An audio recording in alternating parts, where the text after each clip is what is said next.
서방님, 제 손을 놓지 마세요. 이 손을 놓으시면 저는 다시는 살아서 서방님 곁으로 돌아가지 못할 것입니다. 밤비가 쏟아지는 들판 한복판에서 혼산날 선홍빛 치마저고리가 지늘게 젖어 시커멓게 번지고 있었더랍니다. 평생 약초만 캐오던 약초꾼 청년이 어느 날 흰 사슴을 구하게 되면서 청년에게는 생각지도 않은 일들이 일어나기 시작했습니다. 이야기 시작 전 구독과 좋아요 부탁드립니다. 그럼 감동과 반전이 가득한 옛 이야기 지금 바로 시작합니다. 조선 중기 시절 전라도 순천 땅 끝자락에 오봉산이라는 산이 하나 있었지요. 5개의 봉우리가 마치 5손가락을 오므려 하늘을 받치고 있는 듯한 형상이라 하여 오봉산이라 불렀습니다. 그 오봉산 기슭에 작은 초가집이 하나 있었는데 간신히 방 하나에 부엌 하나가 있을 뿐이었습니다. 지붕에 올린 지푸라기는 군데군데 썩어 빠져서 비라도 오는 날이면 비가 새기 일쑤였고 벽은 진흙을 발랐으나 갈라진 틈으로 겨울바람이 칼처럼 들어왔으니 그 누가 보더라도 참으로 딱한 살림이었습니다. 이 초가에 사는 사람이라고는 오로지 2사람, 할머니와 손자뿐이었는데요. 할머니의 이름은 강노마이고 손자의 이름은 복동이라 하였습니다. 복동의 할아버지 때까지만 해도 이 집안이 그리 못 살지는 않았어요. 순천부 관아에서 향리서리를 지낸 집안이었으니 비록 양반은 아니었으되 굶어 죽을 정도로 가난하지는 않았단 말입니다. 그런데 복동의 아버지가 글쎄 순천부 아전 노릇을 하던 시절에 가까이 지내던 선비 하나가 영모에 연루되지 않았겠습니까? 그 선비와 가깝다는 이유로 역적의 일당이라는 누명을 쓰게 되었습니다. 포도청으로 끌려가서 매를 수없이 맞고 아무리 억울함을 호소해도 역적이라는 꼬리표가 붙어 벗어날 수가 없었으니 결국 그 차디찬 옥바닥에서 복동의 아버지는 목숨을 거두고 말았습니다. 복동이 겨우 6살 때의 일이었어요. 남편을 그렇게 잃은 어머니 남씨는 그 충격이 얼마나 컸던지 이듬해부터 밥을 먹어도 목으로 못 넘기고 눈만 뜨면 울다가 결국 시름시름 앓더니 그만 세상을 떠나고 말았습니다. 7살배기 복동이 어머니의 차디찬 손을 잡고 울었는데 그때 할머니 강노마가 손자를 꼭 껴안고 밤새도록 등을 토닥이며 말했더랍니다. 복동아, 울지 마라. 할미가 있다. 할미가 여기 있으니까 내가 아무리 외로워도 혼자가 아니야. 할미만 믿으면 된다. 알겠느냐? 할머니, 엄마는 왜 눈을 안 떠요? 이제 엄마를 못 보는 거예요? 그 소리에 강노마의 가슴이 찢어지는 듯 했습니다. 이 할미가 어머니도 되고 아버지도 되어줄 테니 우리 복동이는 너무 슬퍼하지 마라. 할미가 내 곁에서 어디도 안 간다. 칠순이 다 된 할머니가 7살배기 손자에게 내뱉은 그 말이 얼마나 무겁고 또 슬픈 말이었겠습니까? 자식을 먼저 보내고 며느리마저 보내고 이제 남은 것이라고는 7살배기 손자 하나뿐이었으니 말이죠. 그래도 이 할머니라는 사람이 대단한 것이 눈물을 삼키고 또 삼키면서 손자 앞에서는 끝끝내 울지 않았더랍니다. 그날부터 강노마의 삶이란 것은 오로지 손자를 살려내는 것, 딱 그 한 가지뿐이었습니다. 새벽이면 어둠도 가시기 전에 일어나 바느질감을 챙기고 읍내 양반집 마나님들의 겉저고리와 속적삼 수선을 맡아 하였는데 그 삭바느질이라는 것이 눈이 빠지도록 한 땀 한 땀 꿰매도 겨우 겉보리쌀 2어대를 받는 것이 고작이었으니 하루 건너 하루는 손자에게만 밥을 먹였고 본인은 찬물로 배를 채웠습니다. 그래도 할머니의 손은 멈추지 않았어요. 바느질하다 바늘에 찔려 피가 나도 겨울에 손마디가 퉁퉁 부어올라도 이 할머니는 쉬는 법이 없었습니다. 하루는 어린 복동이 할머니의 부어오른 손을 들여다보더니 울먹이며 말했습니다. 할머니, 손이 왜 이렇게 됐어요? 많이 아프시지요? 아프긴 뭐가 아프냐? 할미 손은 소가죽보다 질긴 손이라 바늘에 찔려도 끄떡없다. 거짓말이에요. 할머니 손에서 피가 나잖아요. 할머니, 저 밥 안 먹을게요. 할머니가 바느질 안 하셔도 되게 제가 밥을 안 먹을 거예요. 이 녀석아, 그런 소리 하는 거 아니야. 사람이 밥을 먹어야 크는 법이다. 우리 복동이가 쑥쑥 자라서 어엿한 장정이 되고 장가도 가서 가정을 이루고 살게 되는 게 할미한테는 최고의 약이야. 그때 복동의 나이 겨우 10살이었는데 이 아이가 그날 밤 아궁이 앞에 쪼그리고 앉아서 할머니의 바느질 보따리를 물끄러미 바라보다가 주먹을 꽉 쥐더랍니다. 그 세월이 쌓이고 또 쌓여서 강로마의 손마디는 울퉁불퉁 혹처럼 부어올랐고 허리는 어느새 반쯤 굽어 있었지요. 복동은 그런 할머니를 보며 자랐으니 효심이 깊을 수밖에 없었습니다. 다른 아이들이 개울에서 물장난을 치고 서당에서 천자문을 외울 때 이 아이는 산에 가서 나무를 주워다가 아궁이에 넣어드리고 개울에서 미꾸라지를 잡아다가 할머니 반찬을 해드렸습니다. 서당에 다닐 돈이 있을 리 만무했으니 글은 한자도 배우지 못했으되 산에서 만나는 풀과 나무 그리고 새와 짐승의 소리에서 세상의 이치를 하나씩 깨우쳐갔습니다. 15이 되던 해 복동은 할머니 앞에 무릎을 꿇고 말했습니다. 할머니, 이제부터는 제가 벌겠습니다. 산에서 약초를 캐어 읍내에 팔면 됩니다. 할머니께서 더 이상 바느질로 고생하지 않으셔도 되도록 제가 해보겠습니다. 이 녀석아, 내가 약초를 뭘 안다고 그런 소리를 하느냐. 산에서 독초를 잘못 캤다가는 큰일 난다. 모르는 것은 배우면 됩니다. 읍내 약방 김어르신께 여쭈어가며 하나씩 익히겠습니다. 할머니 손이 더 상하시는 것은 저는 차마 뵐 수가 없습니다. 강로마는 아무 말 없이 손자의 거칠어진 손을 내려다보다가 그 까칠까칠한 손등을 한참이나 쓰다듬어 주었다고 합니다. 입으로는 아무 말이 없었으되 할머니의 눈시울이 붉어진 것을 복동은 보았고 복동도 보았으되 모른 척했습니다. 그때부터 복동은 매일같이 오봉산을 오르내렸습니다. 처음에는 무엇이 약초이고 무엇이 독초인지 분간을 못하여 읍내 약방 주인에게 호되게 핀잔을 듣기도 했습니다. 여보게 복동, 이것은 약초가 아니라 소먹이는 풀이야. 이런 것을 가져와서야 어디에 쓰겠는가. 죄송합니다, 어르신. 다음에는 꼭 제대로 캐어오겠습니다. 허허, 미안해할 것은 없다만 눈을 좀 더 밝혀야 해. 이리 와보게. 자네가 글을 모르니 내가 그림으로 그려주겠네. 이것을 가지고 다니며 하나하나 대조해보게. 약방 주인이라는 사람이 무뚝뚝하면서도 은근히 정이 있는 사람이었는지 약초의 생김새를 종이에 하나하나 그려주며 가르쳐 주었고 복동은 그 그림을 품에 넣고 다니며 산에서 풀 하나 뿌리 하나를 대조해가며 익혀 나갔습니다. 해가 뜨면 산에 오르고 해가 지면 내려오기를 수천 번, 비가 오나 눈이 오나 하루도 빠지지 않았으니 그러기를 7년이 지났습니다. 22살이 되었을 때에는 오봉산에 어디에 무슨 풀이 나고 어느 골짜기 어느 바위 틈에 무슨 약재가 숨어 있는지 눈을 감고도 더듬어 찾을 수 있을 만큼의 실력자가 되어 있었습니다. 읍내 약방의 주인이 혀를 내두르며 말했더랍니다. 허허, 이 사람이 진정 약초 귀신이 다 되었구만. 뿌리 하나도 허투루 캐는 법이 없으니 내가 30년을 약방을 했어도 이런 사람은 처음 보겠네. 과찬이십니다.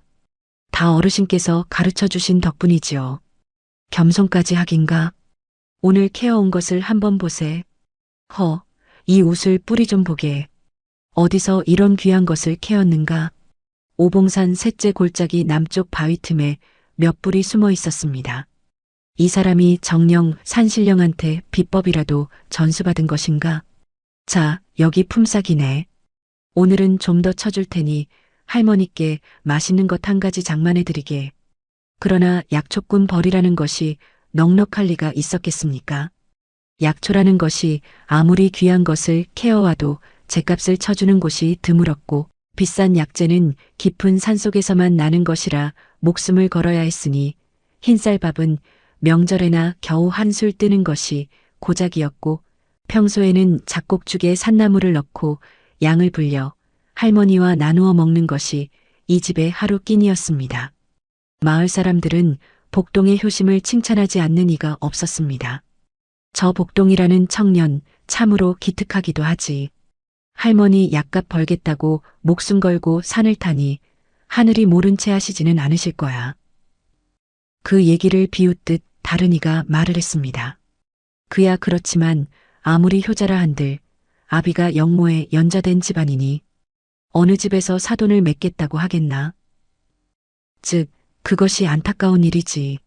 사람됨은 어디에 내놓아도 부족함이 없는데 집안이 걸림돌이 되니 말이야. 칭찬은 했지만 사돈은 맺지 않겠다는 것이 세상 인심이었습니다. 복동은 그런 말이 들려와도 내색하지 않는 사람이었습니다. 아니, 내색하지 않는 것이 아니라 당장 할머니를 모시고 하루하루 살아가는 것만으로도 벅찬 나날이었으니 혼인 같은 것을 생각할 여유 자체가 없었더랍니다. 그러던 어느 봄날 저녁이었습니다. 할머니 강로마가 마루에 앉아 기침을 연거푸 하시더니 무릎을 잡고 일어나시려다 그만 비틀거리셨습니다. 복동이 달려가 부축하며 물었습니다. 할머니, 괜찮으세요? 어디가 편찮으신 겁니까? 에이, 늙으면 다 이러는 거야. 걱정하지 마라. 이 정도 가지고 할미가 쓰러지겠느냐? 기침이 너무 잦으십니다. 내일 약방에 들러 약이라도 한 쳐. 됐어. 약값이 어디서 솟아난다고 그런 말을 하느냐? 그 돈이면 쌀을 사야지. 할미 기침은 봄바람 탄 것이니 며칠이면 낫는다. 배고프지? 부엌에 죽 남겨놨으니 어서 가서 먹으렴. 복동은 더 이상 말을 잇지 못하고 고개를 돌렸는데 어둠이 내려앉은 오봉산을 바라보며 결심한 듯 끄덕였습니다. 저 산 어딘가에 할머니의 병을 낫게 해줄 약재가 반드시 있을 테니 좀 더 깊이 들어가 봐야겠구나 하고 생각을 했습니다. 그날 밤 복동은 잠을 이룰 수 없었습니다. 아랫목에서 할머니의 가느다란 기침 소리가 들려올 때마다 얼른 아침이 오길 바라고 또 바랬습니다. 아침에 눈을 뜨자마자 복동은 산에 갈 준비를 했습니다. 오늘따라 날씨가 흐렸지만 미룰 수는 없었지요. 어젯밤 할머니가 기침을 하시는데 가래에 피가 섞여 나온 것을 복동이 보고 말았거든요. 할머니, 이것이 피가 아닙니까? 아이고, 어디서 그런 소리를 하느냐. 목이 좀 걸걸했을 뿐이야. 나이 먹으면 다 이런 법이다. 할머니, 됐다. 호들갑 떨지 말고 어서 자거라. 할머니는 그렇게 손사래를 치셨지만 복동은 할머니가 뱉어낸 피를 머리에서 지울 수가 없었습니다. 밤새 잠을 이루지 못하고 뒤척이다가 동이 트기도 전에 벌떡 일어나 허리에 호미를 차고 산으로 향했습니다. 오봉산 깊은 곳에서만 나는 우줄 뿌리를 캐기 위해서였습니다. 오봉산의 아침은 먹구름 아래에서도 나름의 풍경이 있었습니다. 안개가 허리춤까지 내려앉아 나무와 바위를 반쯤 삼키고 축축한 이끼 위로 밤새 맺힌 이슬방울이 구슬처럼 달려 있었으며 비를 예감하고 울어대는 산새 소리가 골짜기를 타고 울려 퍼졌습니다. 우슬 뿌리가 있을 만한 바위 틈을 찾아 한참을 더 올라갔을 때 하늘에서 천둥이 우르르 울리더니 갑자기 빗줄기가 쏟아지기 시작했습니다. 처음에는 보슬보슬 내리는가 싶더니 순식간에 하늘에 구멍이 뚫린 듯 억수 같은 비가 내리꽂혔고 산길은 삽시간에 진흙탕으로 변했으며 돌 사이로 물줄기가 콸콸 흘러내려 발을 딛기조차 위태로웠습니다. 복동은 재빨리 큰 바위 아래로 몸을 피했는데 옷은 이미 속까지 흠뻑 젖어 한여름인데도 소름이 돋을 만큼 서늘했습니다. 비가 좀처럼 그칠 기미가 보이지 않아 바위에 등을 기대고 한숨을 내쉬고 있는데 글쎄 빗소리 사이로 무엇인가가 들려오지 않겠어요. 처음에는 바람소리인가 싶었고 그 다음에는 산짐승의 울음인가 싶었는데 귀를 기울여 보니 분명 사람의 목소리였습니다. 그것도 여인의 울음소리였습니다. 비오는 깊은 산속에 그것도 절벽 가까운 이 골짜기에서 여인의 울음소리라니 보통 사람이었다면 등줄기가 허늘해지며 혹시 여우가 둔갑한 것은 아닌가, 상귀신이 울고 있는 것은 아닌가 하고 도망을 쳤을 법한 일이었습니다. 하지만 복동이는 15살부터 이 산을 제 집 안방 드나들듯 했던지라 두려움보다 먼저 든 생각이 혹시 누군가가 위험에 처한 것은 아닌가 하는 걱정이었습니다. 복동이 소리가 나는 쪽으로 빗속을 헤치며 다가갔습니다. 나무 사이를 빠져나가고 젖은 바위를 타고 올라서자 눈앞에 펼쳐진 광경에 복동은 그 자리에 얼어붙고 말았습니다. 1000길이나 되는 낭떠러지 끝에 쓰개치마를 두른 여인이 한 사람 서 있었습니다. 빗줄기에 쓰개치마가 축축하게 젖어 얼굴에 달라붙어 있었고 짙은 남색 치마 역시 비에 젖어 바람에도 날리지 않았으며 맨발이었습니다. 그렇습니다. 신발도 없이 맨발로 이 험한 산을 올라온 것이었습니다. 발등에는 가시에 긁힌 자국이 여럿 나 있었고 피가 빗물에 씻겨 발목 아래로 옅은 붉은 물줄기가 흘러내리고 있었습니다. 여인은 아래를 내려다보고 있었습니다. 절벽 아래는 하얀 물보라가 이는 계곡이었고 비 때문에 불어난 물이 바위를 때리며 요란하게 울부짖고 있었습니다. 한 발만 더 내디디면 돌이킬 수 없는 것이었습니다.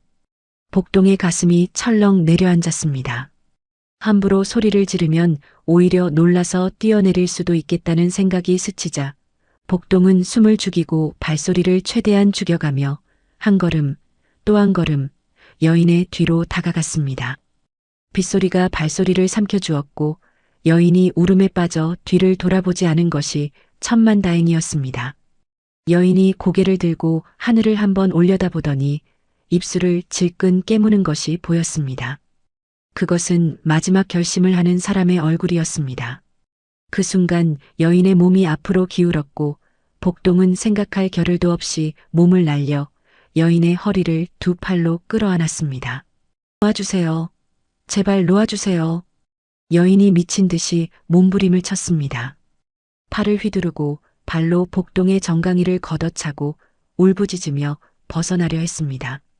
그러나 복동이 7년을 나무 뿌리를 캐고 바위를 기어오르며 단련된 팔이 아닙니까? 아무리 몸부림쳐도 그 팔에서 빠져나갈 수는 없었습니다. 제발 그냥 보내주세요. 이대로 사느니 차라리 눈을 감는 것이 낫습니다. 안 됩니다. 놓을 수 없습니다. 무슨 사연이 있으신지는 모르나 이러시면 안 됩니다.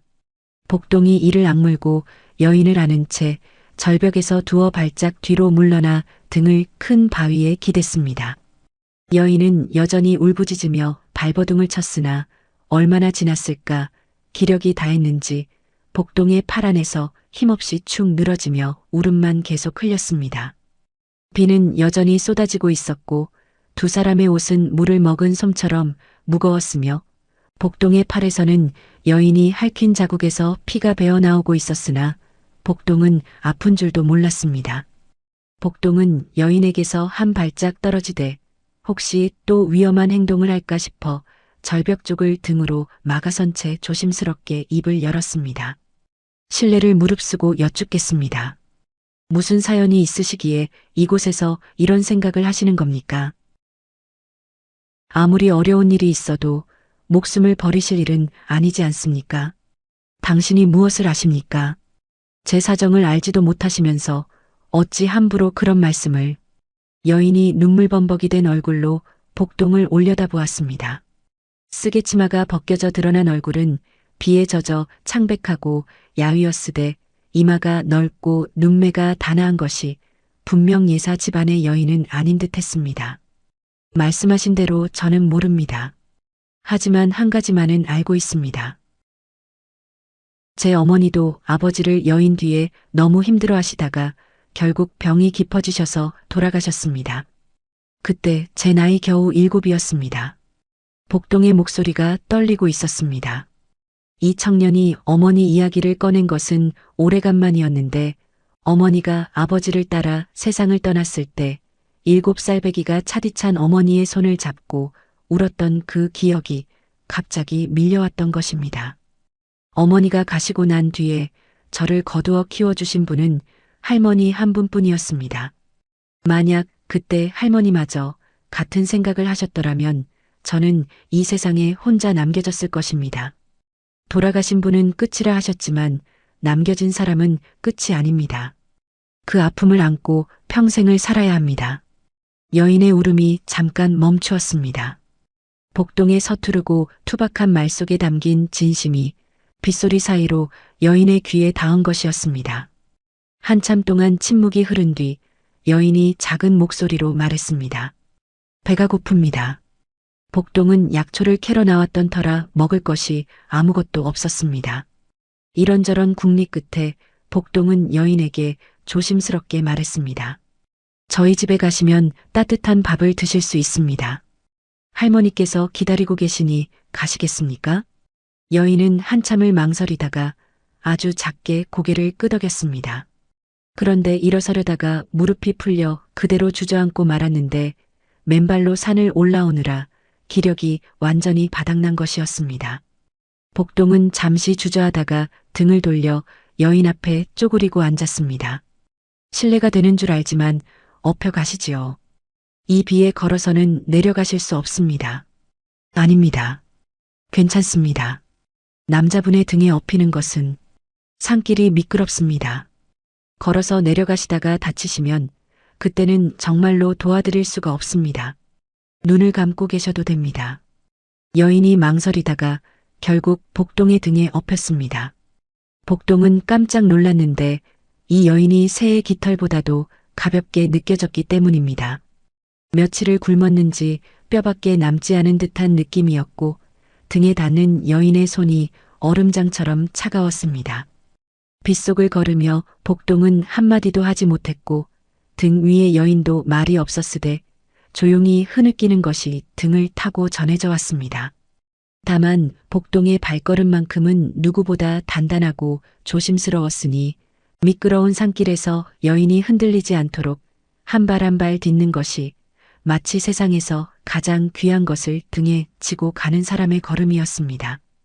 비가 조금 잦아든 해질 무렵 복동이 여인을 업고 초가에 도착했습니다. 문을 열고 들어서는 복동을 본 할머니는 놀란 기색이 역력했지요. 아이고, 복동아, 이분이 누구시냐? 무슨 일이냐? 할머니, 이분이 산에서 위험한 곳에 계셨습니다. 그냥 지나칠 수가 없어서. 위험한 곳이라니? 어디서? 절벽 끝에 서 계셨습니다. 강로마의 얼굴이 굳었습니다. 더 이상 묻지 않아도 무슨 뜻인지 알 수 있었습니다. 복동의 등에서 미끄러져 내리는 여인의 모습을 바라보던 할머니의 시선이 맨발에 피가 마르지 않은 발, 젖은 쓰개치마 사이로 드러난 창백한 얼굴, 파랗게 질린 입술 위에 차례로 머물렀습니다. 평생을 풍파 속에서 살아온 여인이 아닙니까? 절박한 사람의 기색을 한눈에 꿰뚫어 보았습니다. 강로마는 급히 여인의 손을 잡아 아랫목으로 이끌고 들어가더니 젖은 옷을 벗기고 마른 속적삼을 입히고 아궁이에 불을 지펴 방을 데운 뒤 찬장에 남아있던 보릿밥과 된장국을 끓여 여인의 앞에 놓았습니다. 여인은 국그릇을 두 손으로 감싸쥐더니 한참을 말없이 내려다보다가 첫 술을 뜨는 순간 눈물이 국그릇 안으로 뚝뚝 떨어졌습니다. 아가씨, 괜찮으니 천천히 잡숫게. 여기서는 아무 걱정 안 하셔도 된다오. 감사합니다. 저 처음 뵙는 분에게 이런 은혜를. 여인이 국그릇을 놓고 강로마의 무릎 앞에 두 손을 짚으며 울음을 터뜨렸는데 소리 없이 어깨만 들먹이며 우는 그 모습이 글쎄 마치 오래 헤어졌던 어미를 만난 어린아이 같더랍니다. 울어도 괜찮소? 실컷 울고 나면 마음이 좀 가벼워지는 법이라네. 이 할미가 여기 있으니까 아무 걱정 마시게. 할머니 감사합니다. 강로마가 여인의 젖은 머리카락을 쓸어 넘기며 등을 토닥이는 모습을 마루에 우두커니 앉아 지켜보던 복동은 여인이 왜 절벽에 서 있었는지 무슨 사연이 있는지 아무것도 알 수 없었으나 할머니가 여인의 등을 쓸어주는 그 모습을 보며 가슴 한켠이 뭉클하면서도 말로 설명할 수 없는 안도감이 밀려왔습니다. 밖에서는 비가 여전히 내리고 있었고 처마 끝에서 떨어지는 빗물 소리가 고요한 초가 안을 채우고 있었습니다. 아궁이에서 피어오르는 연기 냄새와 된장국 냄새가 뒤섞여 눅눅하지만 따뜻한 공기가 방 안을 감싸고 있었는데 이 작고 가난한 초가가 이 순간만큼은 세상에서 가장 안전한 곳이었더랍니다. 그 비가 밤새도록 내리더니 다음날 아침에야 겨우 그쳤는데요. 초가 안방의 아랫목에서 여인이 눈을 떴을 때 가장 먼저 본 것은 자기 옆에 쪼그리고 앉아 바느질을 하고 있는 강로마 할머니의 구분등이었습니다. 할머니가 밤새 여인 곁을 지키고 있었던 것이지요. 여인이 몸을 일으키려 하자 강로마가 고개를 돌려 말했습니다. 아직 일어나지 마라. 어젯밤에 기력을 다 써버려서 몸이 풀렸을 거야. 조금만 더 누워있거라. 제가 어젯밤에 얼마나 패를 끼쳤는지 모르겠습니다. 처음 뵙는 분들께 이런 신세를 지다니. 무슨 패가 패냐? 사람이 어려울 때 서로 도와야지. 그것도 못하면 짐승하고 뭐가 다르겠느냐? 아가씨, 어디 아픈 데는 없느냐? 몸은 괜찮습니다. 다만 여인의 눈에 다시 눈물이 그렁그렁 맺혔습니다. 강로마는 바느질을 내려놓고 여인의 손을 두 손으로 감싸주며 마치 자기 손녀를 달래듯 다정하게 물었습니다. 어젯밤에는 묻지 않았다. 몸이 먼저니까. 하지만 이제 좀 괜찮아졌으면 할미에게 말해보지 않겠느냐? 무슨 사연이기에 비오는 산속 그 무서운 절벽까지 올라간 거냐? 할미가 아가씨 나이 때 겪어보지 않은 고생이 없어서 들으면 뭐라도 도울 수 있을지 모른다. 여인은 한참을 입술만 달싹거리다가 결국 입을 열었는데 마치 터질 듯이 부푼 둑이 한 곳에서 금이 가면 결국 와르르 무너지듯이 첫 마디를 꺼내자마자 그동안 눌러놓았던 서러움이 한꺼번에 쏟아져 나왔습니다. 저는 순천 읍내 오씨 집안의 외동딸, 이름은 채선이라 합니다. 강로마의 눈이 살짝 커졌습니다. 오씨라 하면 할아버지 댁에 생원시를 합격한 이력이 있는 양반 가문이었고 순천 읍내에서 모르는 사람이 없는 집이었기 때문입니다. 그런 집안의 규수가 어째서 맨발에 쓰개치마 하나 걸치고 이 산골까지 올라왔단 말입니까? 오씨 집이라면 읍내에서 포목 장사로 이름 있던 그 오씨 집안 말이냐? 예, 할아버지 댁까지는 그랬습니다. 하지만 아버지가 노름에 빠지시면서 집안이 모두 기울어졌습니다. 가게도 땅도 곳간에 쌓여있던 포목도 아버지 손을 거치면 모두 사라졌습니다. 채선의 목소리는 낮고 떨리고 있었으나 한마디 한마디에 뼈를 깎는 듯한 한이 서려 있었습니다. 강로마는 아무 말 없이 채선의 손을 잡은 채 귀를 기울였습니다. 어머니는 제가 14대던 해에 돌아가셨습니다. 아우를 낳으시다가 아이와 함께. 아이고, 어머니가 가시고 나서는 집안을 돌볼 사람이 저밖에 없었습니다. 아버지는 어머니 3년상도 치르기 전에 다시 노름판으로 나가셨고 빚쟁이들이 대문을 두드리는 날이 점점 잦아졌습니다. 저는 그때부터 밥을 짓고 빨래를 하고 남은 포목 조각으로 보자기를 만들어 장에 내다 팔며 어떻게든 집안을 지키려 했습니다. 14짜리 계집아이가 돌아가신 어머니 대신 집안 살림을 도맡고 아버지의 노름빚에 쫓기며 한 푼 두 푼 벌어 근근히 살았다는 이야기에 강로마의 눈시울이 붉어지기 시작했습니다.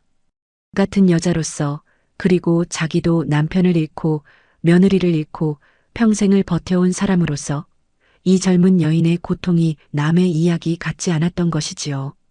그래도 혼인이라는 것이 있으면 살 길이 열릴 줄 알았습니다.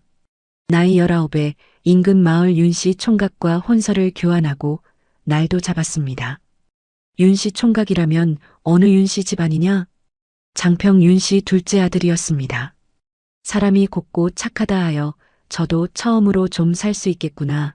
어머니 계신 곳에서 걱정 안 하셔도 되겠구나. 그렇게 생각했습니다.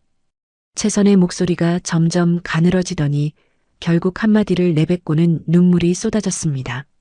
그런데 혼례 사흘 전에 그이가 죽었습니다. 강로마가 아이고 하며 채선의 손을 더 꽉 쥐었습니다. 혼례 사흘 전에 신랑이 죽다니 이것이 얼마나 하늘이 무너지는 일인지 겪어보지 않은 사람은 모를 것입니다. 채선은 눈물을 훔치며 말을 이었습니다. 갑작스런 악질이었습니다. 열이 나기 시작한 지 이틀 만에 손을 쓸 수도 없었다 합니다. 그이의 집에서 사람이 와서 총각이 죽었으니 혼례는 없던 것으로 하자 그 한마디를 듣는 순간 저는 하늘이 캄캄해지는 것 같았습니다. 조선시대에는 이런 경우 여자가 정식으로 시집을 가지 않았음에도 과부로 취급되어 다시는 다른 혼처를 구하기가 하늘의 별 따기보다 어려워지는 일이 있었습니다.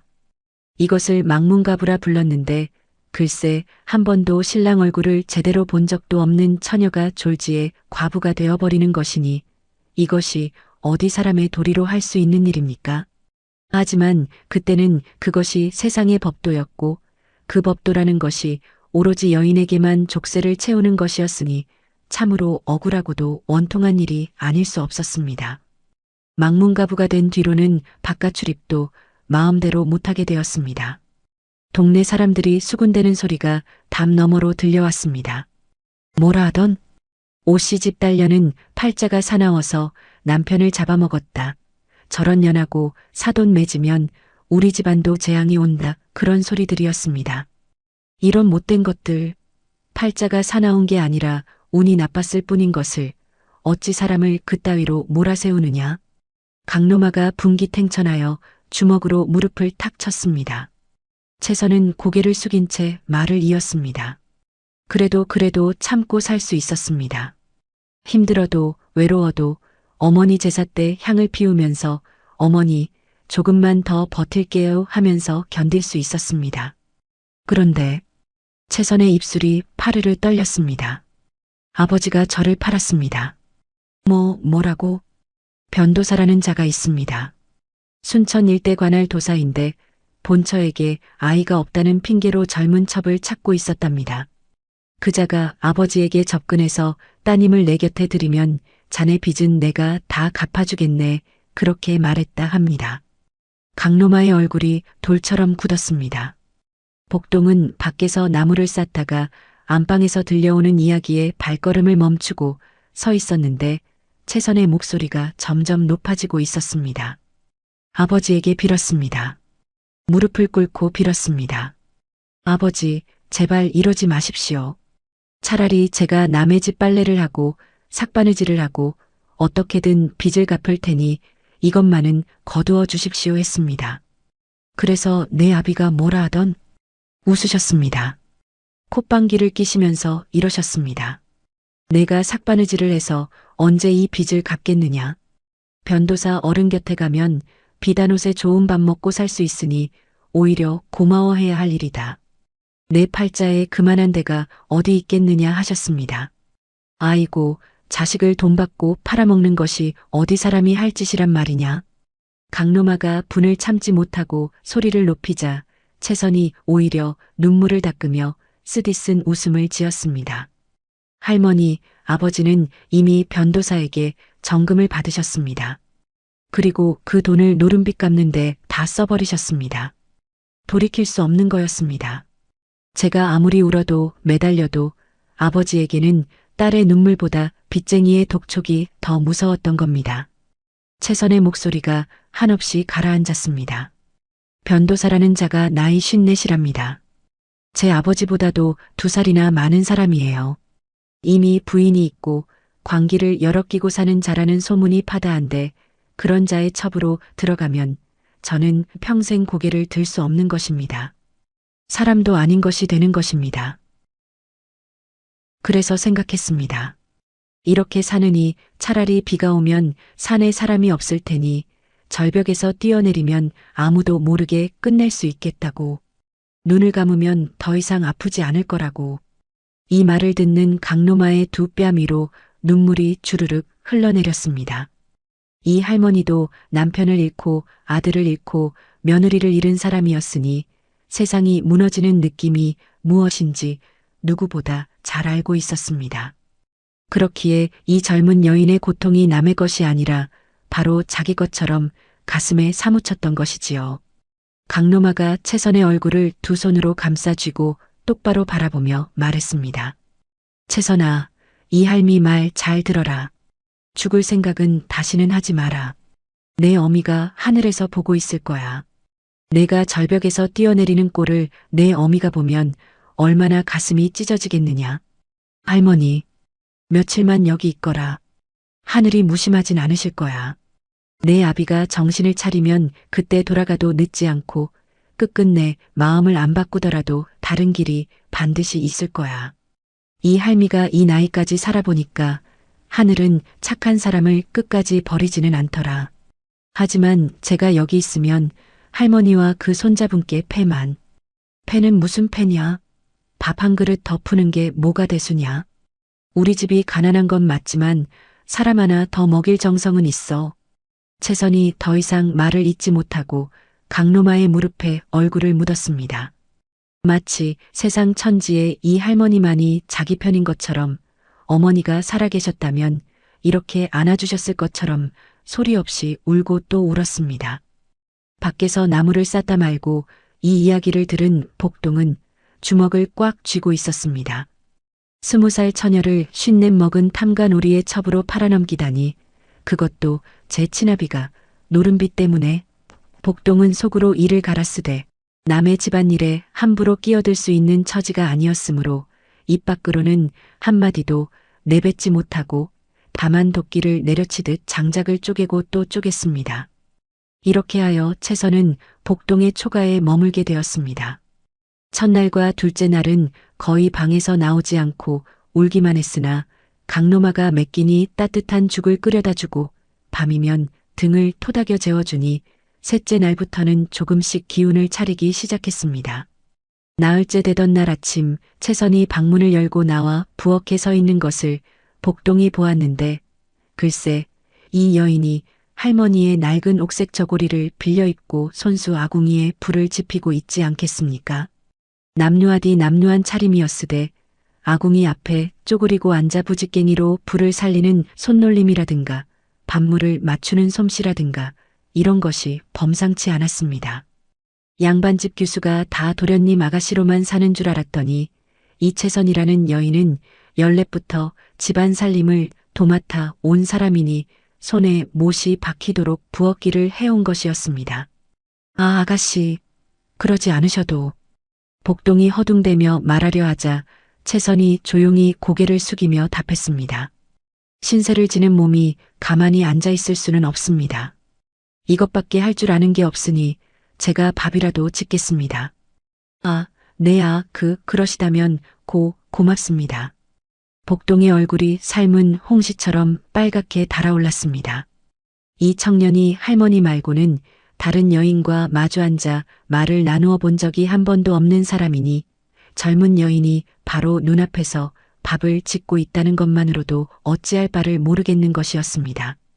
제대로 눈도 맞추지 못하고 고개를 돌려버린 채 마당으로 뛰어나갔는데 그 뒷모습을 본 강로마가 피식 웃으며 혼잣말을 했더랍니다. 저 녀석 산에서 멧돼지를 만나도 안 도망치는 놈이 여인 하나 앞에서 꽁무니를 빼고 있으니 원.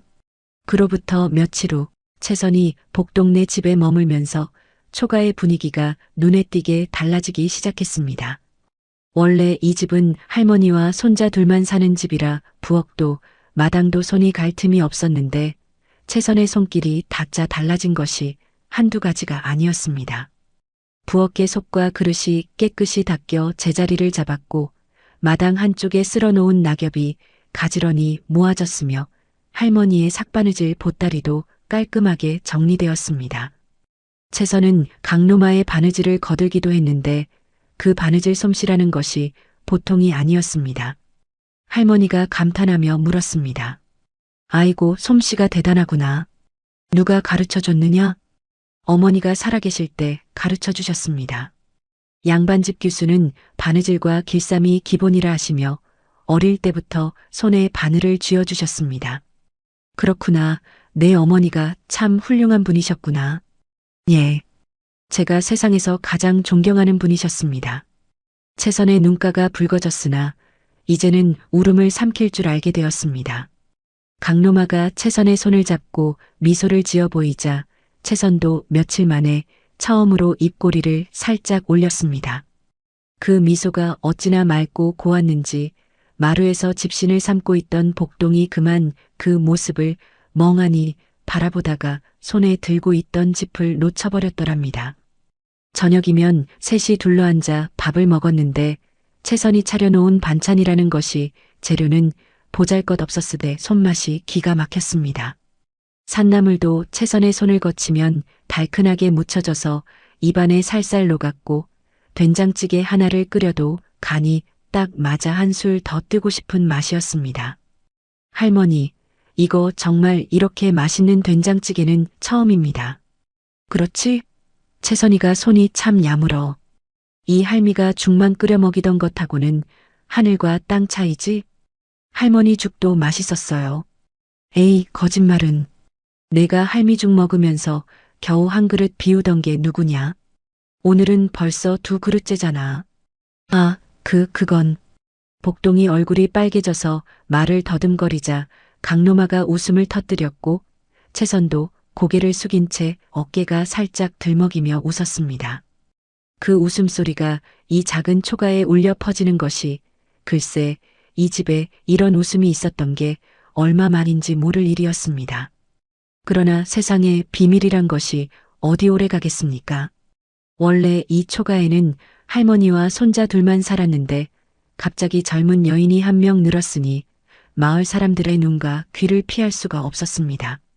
더구나 채선이라는 여인이 남루한 차림이면서도 이목구비가 고왔고 걸음걸이나 말씨에서 범상치 않은 기품이 스며 나왔으니 마을 사람들의 호기심을 자극하기에 충분했습니다.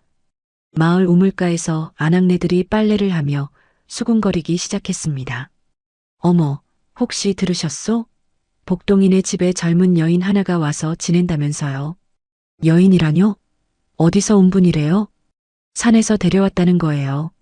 비 오는 날 등에 업고 왔다 하더이다. 세상에, 복동이가? 그런데 그 여인이 어째 거기 있는 거래요? 그건 모르겠으나 꽤 고운 분이라 하더이다. 말씨가 양반댁 교수 같다고. 그래요? 무슨 사연이 있는 모양이로구먼.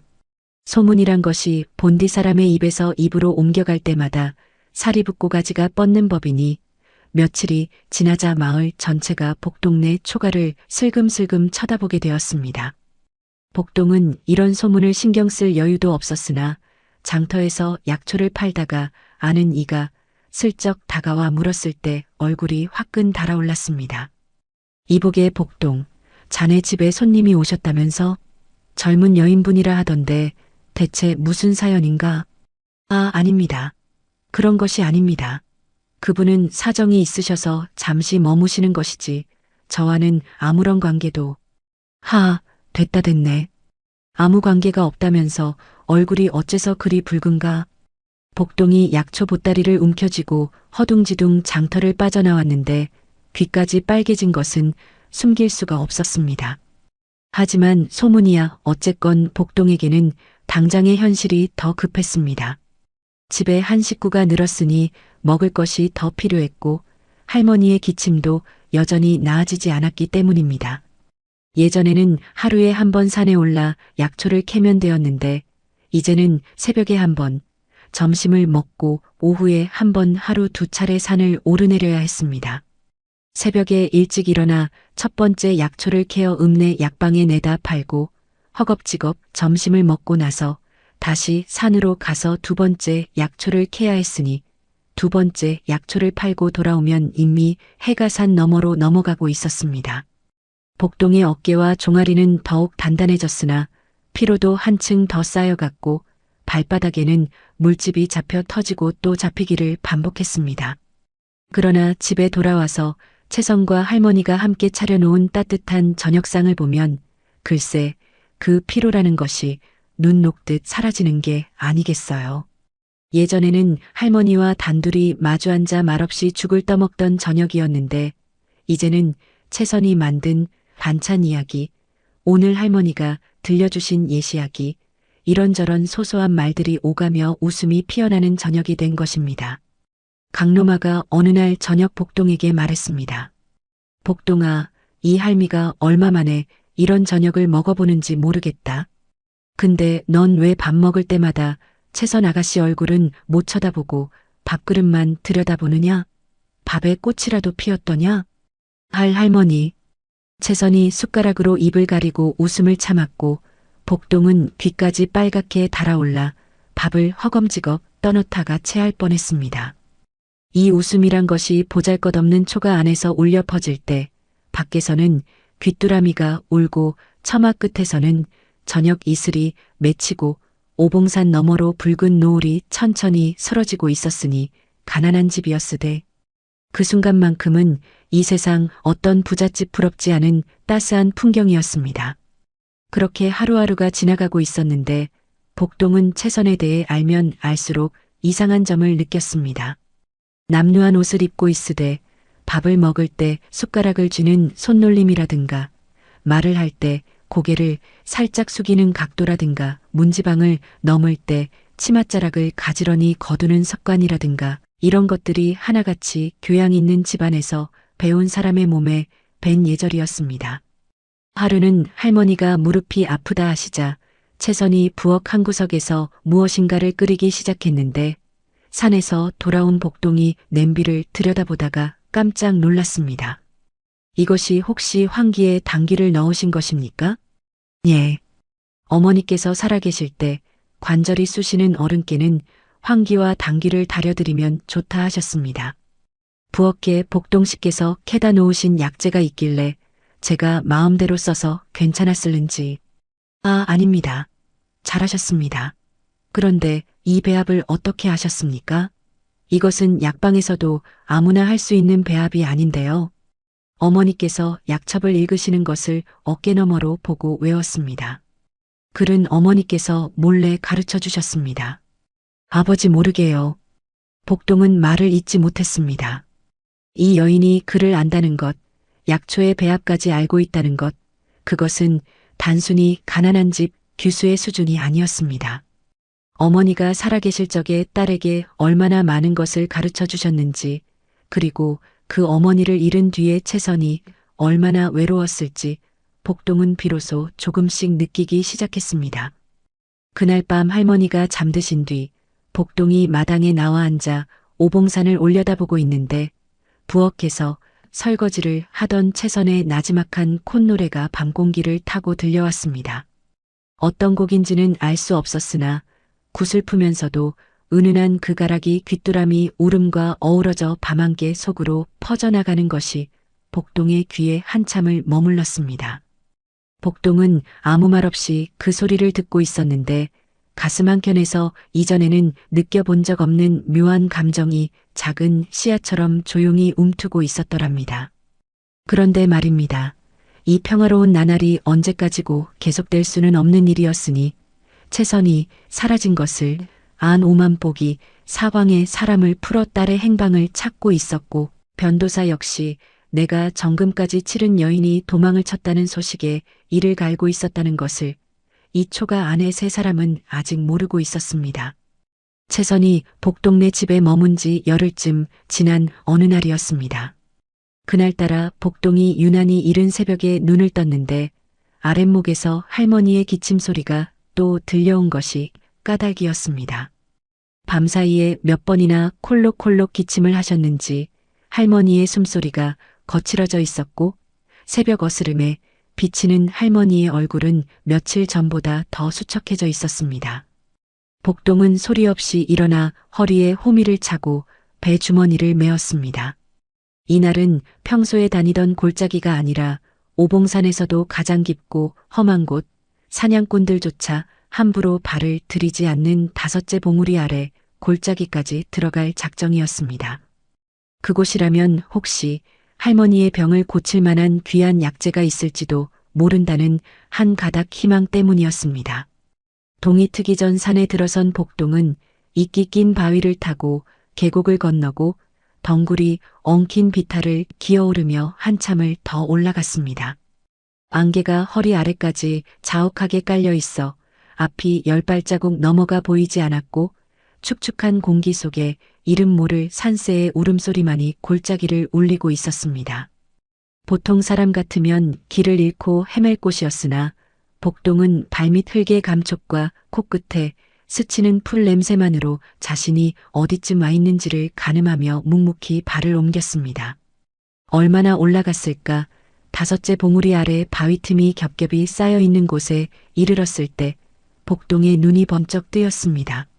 이끼 낀 바위 사이 그늘진 틈에서 초록빛 잎이 5장 펼쳐진 풀 한 포기가 고개를 내밀고 있었는데 그것을 본 순간 복동의 심장이 쿵 하고 내려앉았습니다. 이건 산삼이었습니다.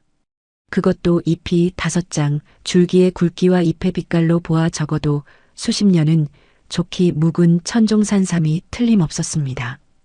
약초꾼 7년을 하고도 이런 것은 한 번도 캐본 적이 없었습니다. 복동의 손이 덜덜 떨렸습니다.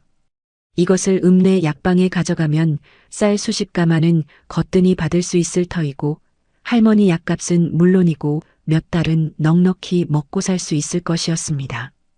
할머니, 이것만 있으면 할머니 약값도 되고 쌀도 사고 하늘이 도우셨나 보다.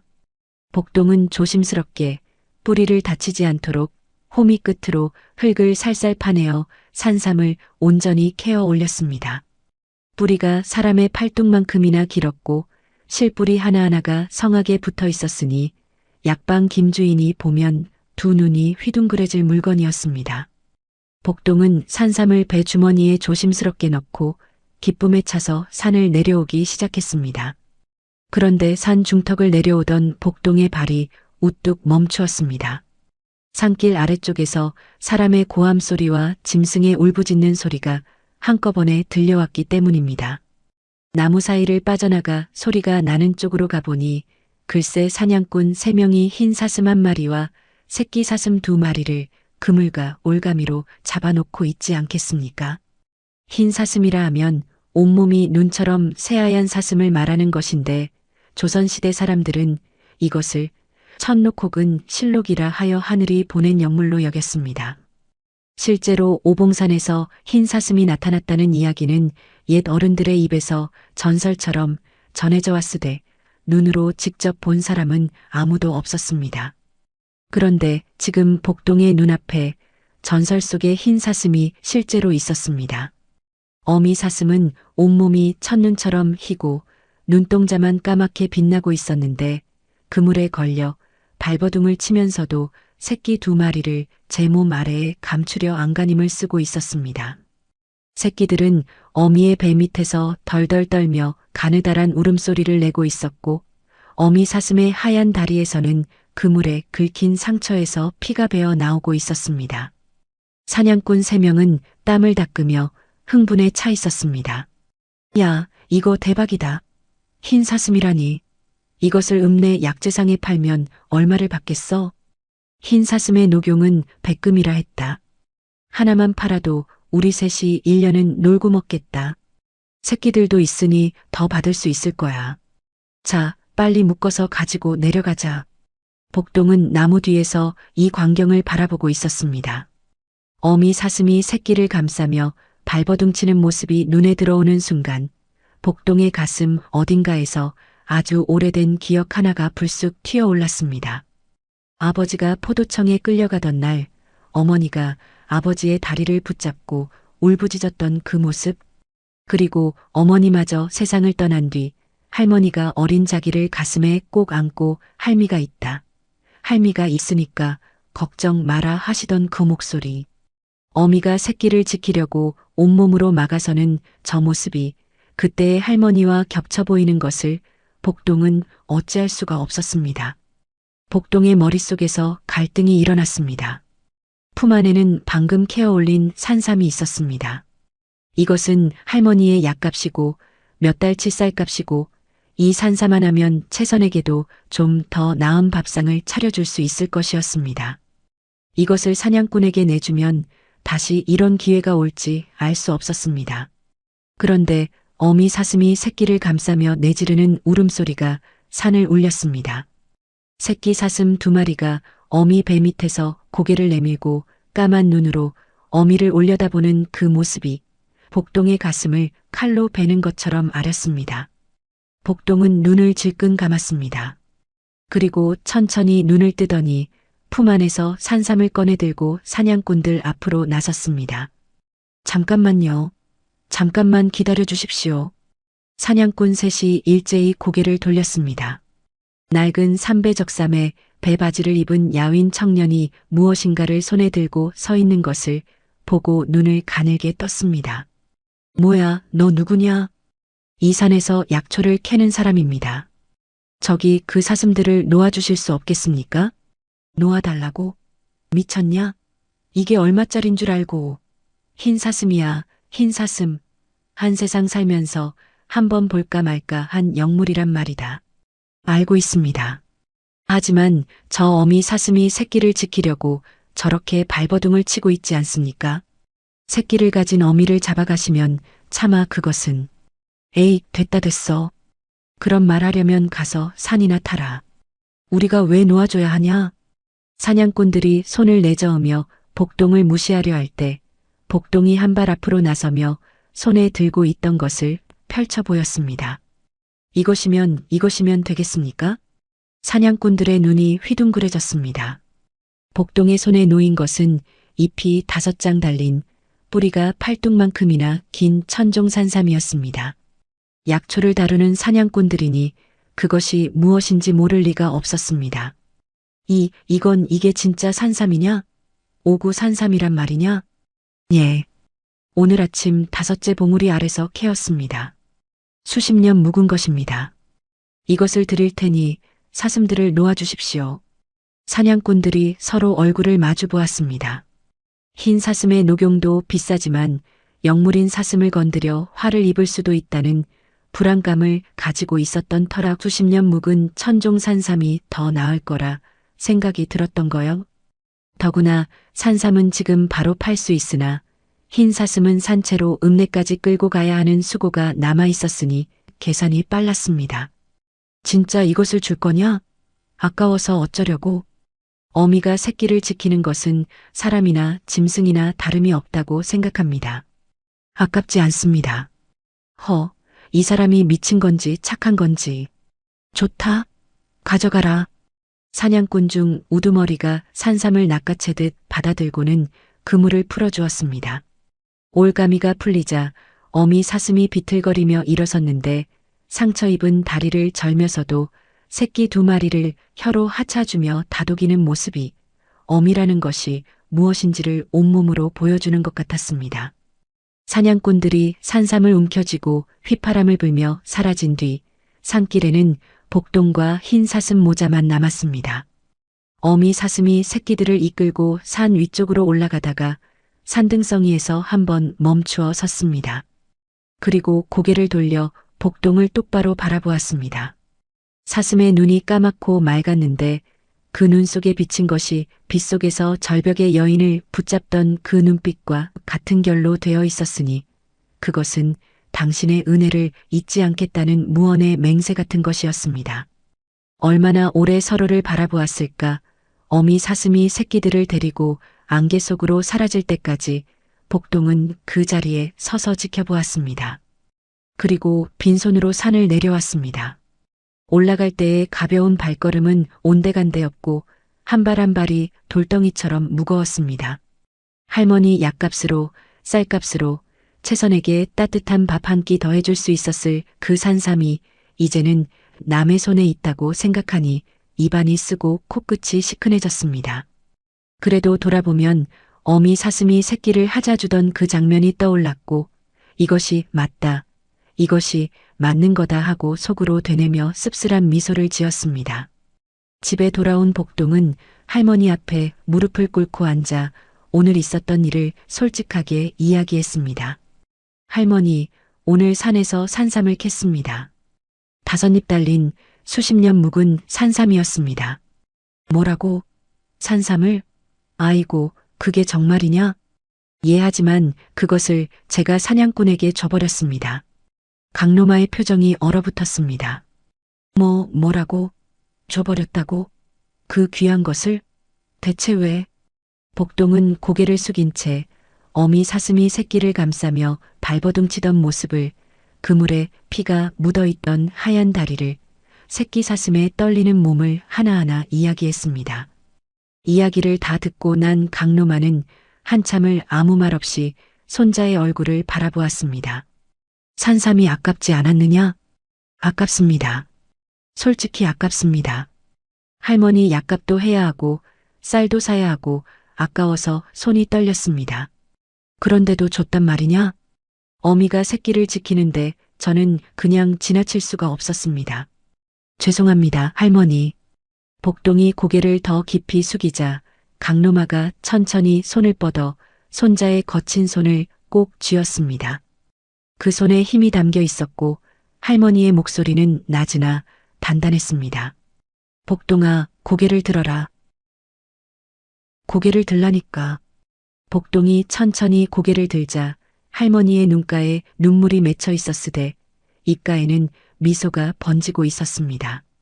내가 옳은 일을 했다. 무고한 목숨을 살린 것은 하늘이 반드시 보고 계실 거야. 약값이야 내가 바느질을 더하면 되지 않겠느냐. 산삼은 또 나겠지만 어미에게서 새끼를 빼앗는 것은 사람이 할 짓이 아니다. 할머니, 쓸데없이 미안해하지 마라. 내 할아버지가 살아계셨어도 똑같이 하셨을 거야. 우리 집안은 원래 그런 집안이다. 복동은 더 이상 말을 잇지 못하고 할머니의 손을 꽉 잡았습니다. 이때 방문 밖에서 채선이 서 있었습니다. 부엌에서 저녁 준비를 하다가 안방에서 들려오는 이야기에 발을 멈추고 서서 처음부터 끝까지 다 듣고 있었던 것이지요. 채선은 등을 문틀에 기대고 손으로 입을 막은 채 소리 없이 울고 있었습니다. 자기 한 끼 밥값도 빠듯한 사람이 수십 년. 묵은 산삼을 내어주고도 돌아와서 할머니에게 아깝습니다라고 솔직히 말하면서도 지나칠 수가 없었다고 말하는 그 투박하고 서툰 진심이 채선의 가슴을 관통한 것이었습니다. 아버지 오만복이라는 사람은 딸 하나를 돈 받고 팔아넘기면서도 눈 하나 깜짝하지 않았는데 이 가난한 약초꾼은 짐승의 목숨 하나를 위해 전 재산이나 다름없는 산삼을 내어주고 있었으니 사람과 사람이 이렇게까지 다를 수 있는 것인가 하는 생각에 눈물이 멈추질 않았습니다. 그날 저녁 채선이 평소보다 더 정성스럽게 밥을 지었는데 아무도 산삼 이야기를 꺼내지 않았고 셋은 말없이 밥을 먹었습니다. 다만 채선이 복동의 밥그릇에 반찬을 하나 더 올려주었고 복동이 그것을 보고 얼굴이 빨개진 채 고개를 숙였으며 강로마만이 이 둘을 번갈아 바라보며 알 듯 모를 듯한 미소를 짓고 있었더랍니다. 그런데 말입니다. 기이한 일은 바로 그날 밤에 일어났습니다. 밤이 이슥해지고 강로마와 채선이 잠든 뒤 복동은 잠이 오지 않아 마루에 나와 앉아 있었습니다. 보름이 지난 달이 구름 사이로 얼굴을 내밀었다 숨겼다 하고 있었고 오봉산 너머에서 부엉이 한 마리가 길게 울고 있었습니다.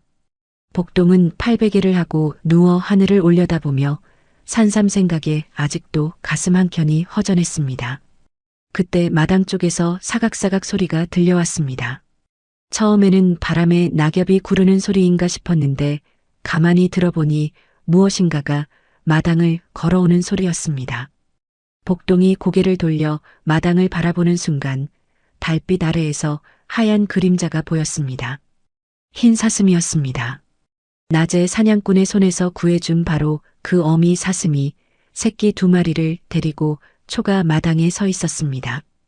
달빛을 받아 온몸이 은빛으로 빛나는 것이 이 세상 짐승이 아니라 하늘에서 내려온 영물 같았습니다. 복동이 놀라서 몸을 일으키자 어미 사슴이 놀라 도망치기는커녕 오히려 마당 구석에 오래된 감나무 쪽으로 걸어갔습니다.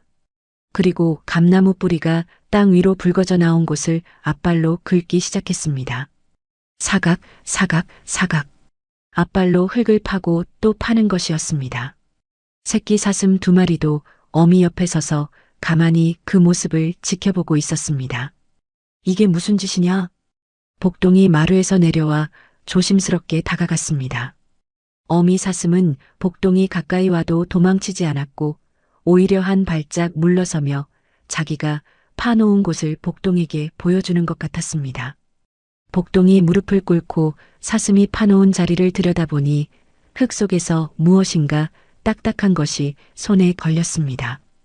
호미를 가져다가 조심스럽게 파보았습니다. 한 뼘, 2뼘 더 파내려가자 흙 속에서 오래된 도자기 항아리 하나가 모습을 드러냈습니다. 크기는 어른 두 주먹을 합친 것보다 조금 큰 정도였고 겉에는 이끼와 흙이 두껍게 덮여 있어 아무리 봐도 수십 년은 묻혀 있었을 것 같았습니다. 복동이 떨리는 손으로 항아리 뚜껑을 열었습니다. 그리고 달빛 아래에서 항아리 안을 들여다보는 순간 숨이 멎을 뻔했습니다. 금이었습니다. 금덩이 67개가 항아리 안에 가지런히 놓여 있었습니다. 달빛을 받아 둔탁하게 빛나는 금빛이 복동의 눈동자 안에 반사되었고 복동의 입이 저절로 벌어졌습니다. 이건 대체. 복동이 고개를 돌려 흰 사슴을 바라보았습니다. 어미 사슴은 복동의 눈을 한참 동안 바라보았습니다. 까맣고 맑은 눈 속에 낮에 산등성이에서 보았던 그 눈빛이 그대로 담겨 있었습니다. 이것으로 당신의 은혜에 보답한다고 말하는 것 같기도 했고 당신이 베푼 선행을 하늘이 기억하고 있다고 전하는 것 같기도 했습니다. 어미 사슴이 고개를 한번 끄덕이듯 움직이더니 새끼 2마리를 이끌고 마당을 가로질러 어둠 속으로 조용히 사라졌습니다. 달빛 아래에서 하얀 등이 점점 작아지다가 오봉산의 어둠 속으로 완전히 녹아들었습니다. 복동은 조용히 안방으로 들어가 할머니를 깨웠습니다. 할머니, 잠깐만 일어나 보세요. 응? 뭐냐, 이 밤중에. 할머니, 밖에 아까 그 흰 사슴이 왔었습니다. 흰 사슴이? 내가 살려준 그 사슴이? 예. 그런데 할머니, 그 사슴이 감나무 뿌리 아래를 파더니 이렇게 금이 있었습니다. 뭐라고? 금? 예, 항아리에 금덩이가 들어 있었습니다. 옛날에 누가 묻어둔 것 같은데 할머니, 이걸 어떻게 해야 합니까? 강로마는 한참을 침묵하다가 복동의 손을 꼭 잡으며 낮은 목소리로 말했습니다. 복동아, 이것은 하늘이 내 착한 마음을 보시고 내려주신 거야.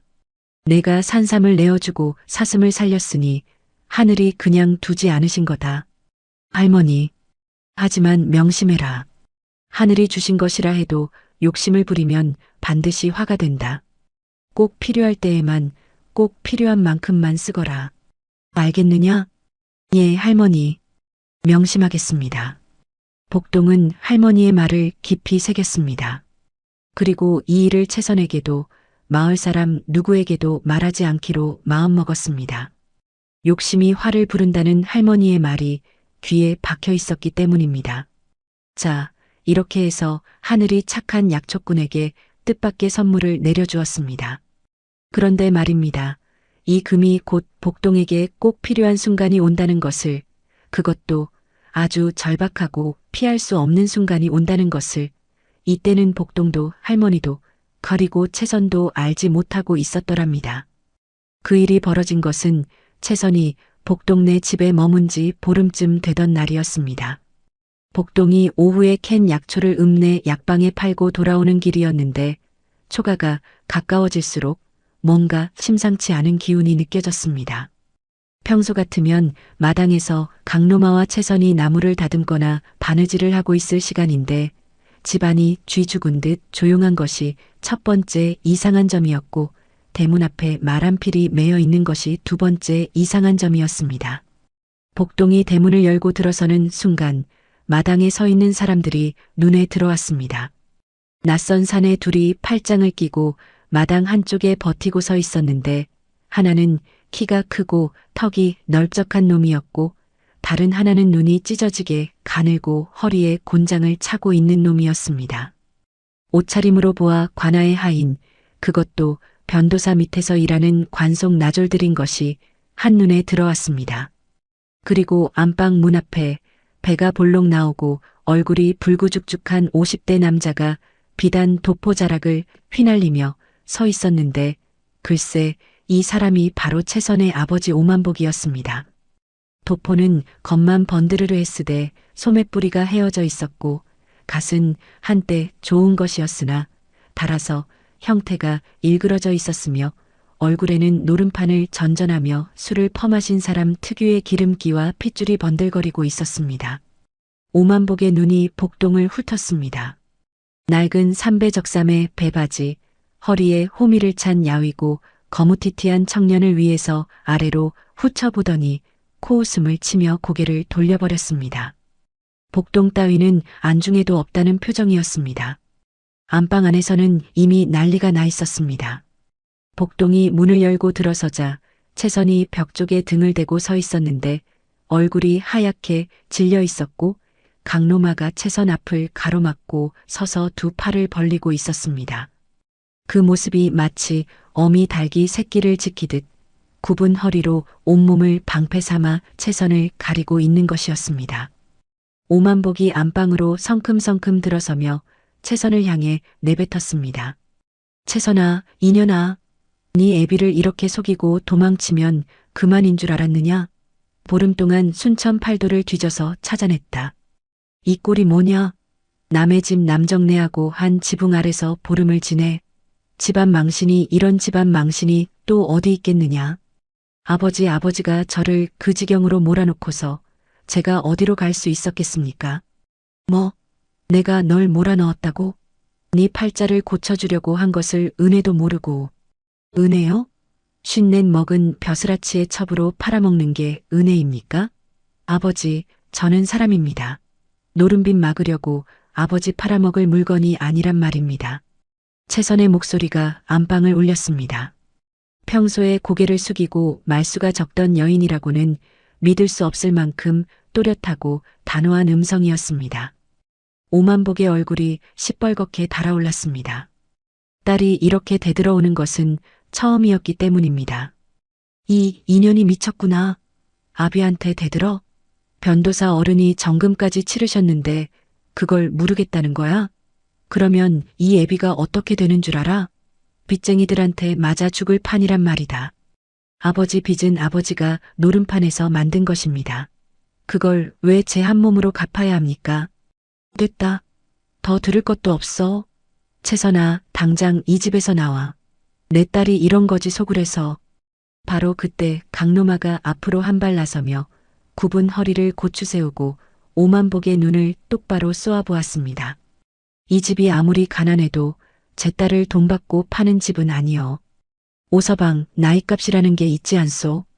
자식이 피눈물을 흘리는데 그걸 보고도 억지로 끌고 가겠다는 건 사람이 할 짓이 아니여. 뭐, 이 늙은이가 남의 집안일에 왜 끼어들어? 남의 집안일이 아니라 내 집에 머물고 있는 아이의 일이니 끼어들 수밖에 없지 않소? 아이가 싫다는 것을 억지로 밀어붙이면 이 아이가 다시 그 산 위로 올라갈 수도 있다는 것을 아시오? 오만복의 눈이 살짝 흔들렸으나 이내 코웃음을 치며 채선의 팔을 붙잡으려 했습니다. 바로 그 순간이었습니다. 채선이 아버지의 손을 탁 쳐내더니 마당에 모인 하인들과 문 밖에서 구경하던 마을 사람 몇을 똑바로 바라보며 이를 악물고 입을 열었습니다. 떨리는 목소리였으되 그 안에 담긴 결기만은 어떤 산에도 꺾을 수 없을 만큼 단단했습니다. 아버지, 늦었습니다. 뭐가 늦었어? 저는 이미 이 집 복동서방님과 서로 마음을 정하여 혼약을 맺었습니다. 이 집에서 여러 날을 함께 지냈으니 저는 이미 이 집 사람입니다. 순간 안방 안의 공기가 얼어붙었습니다. 오만복의 입이 떡 벌어졌고 마당에 있던 하인 둘은 서로 얼굴을 마주 보았으며 강로마는 눈이 휘둥그레져서 채선을 바라보았고 복동은 약초 보따리를 놓칠 뻔했습니다. 복동이 속으로 경천동지할 일이었습니다. 채선과 자신이 혼약을 맺었다니 그런 일은 있지도 않았습니다. 복동은 채선을 불쌍히 여겨 집에 머물게 한 것이고 채선도 변도사에게 시집가기 싫어서 도망친 것이지 둘 사이에 마음을 주고받은 적은 없었습니다. 적어도 복동의 입장에서는 그랬습니다. 하지만 채선의 눈빛이 복동을 향해 돌아왔을 때 그 눈 속에 담긴 것은 복동이 여태까지 본 적 없는 종류의 간절함이었습니다. 제발 부정하지 말아주세요. 이것이 제가 살 수 있는 마지막 길입니다라고 말이 아닌 눈으로 호소하고 있는 것이었습니다. 복동은 입을 다물었습니다. 강로마도 잠시 생각하다가 고개를 끄덕이며 아무 말도 하지 않았습니다. 지금 이 자리에서 아닙니다.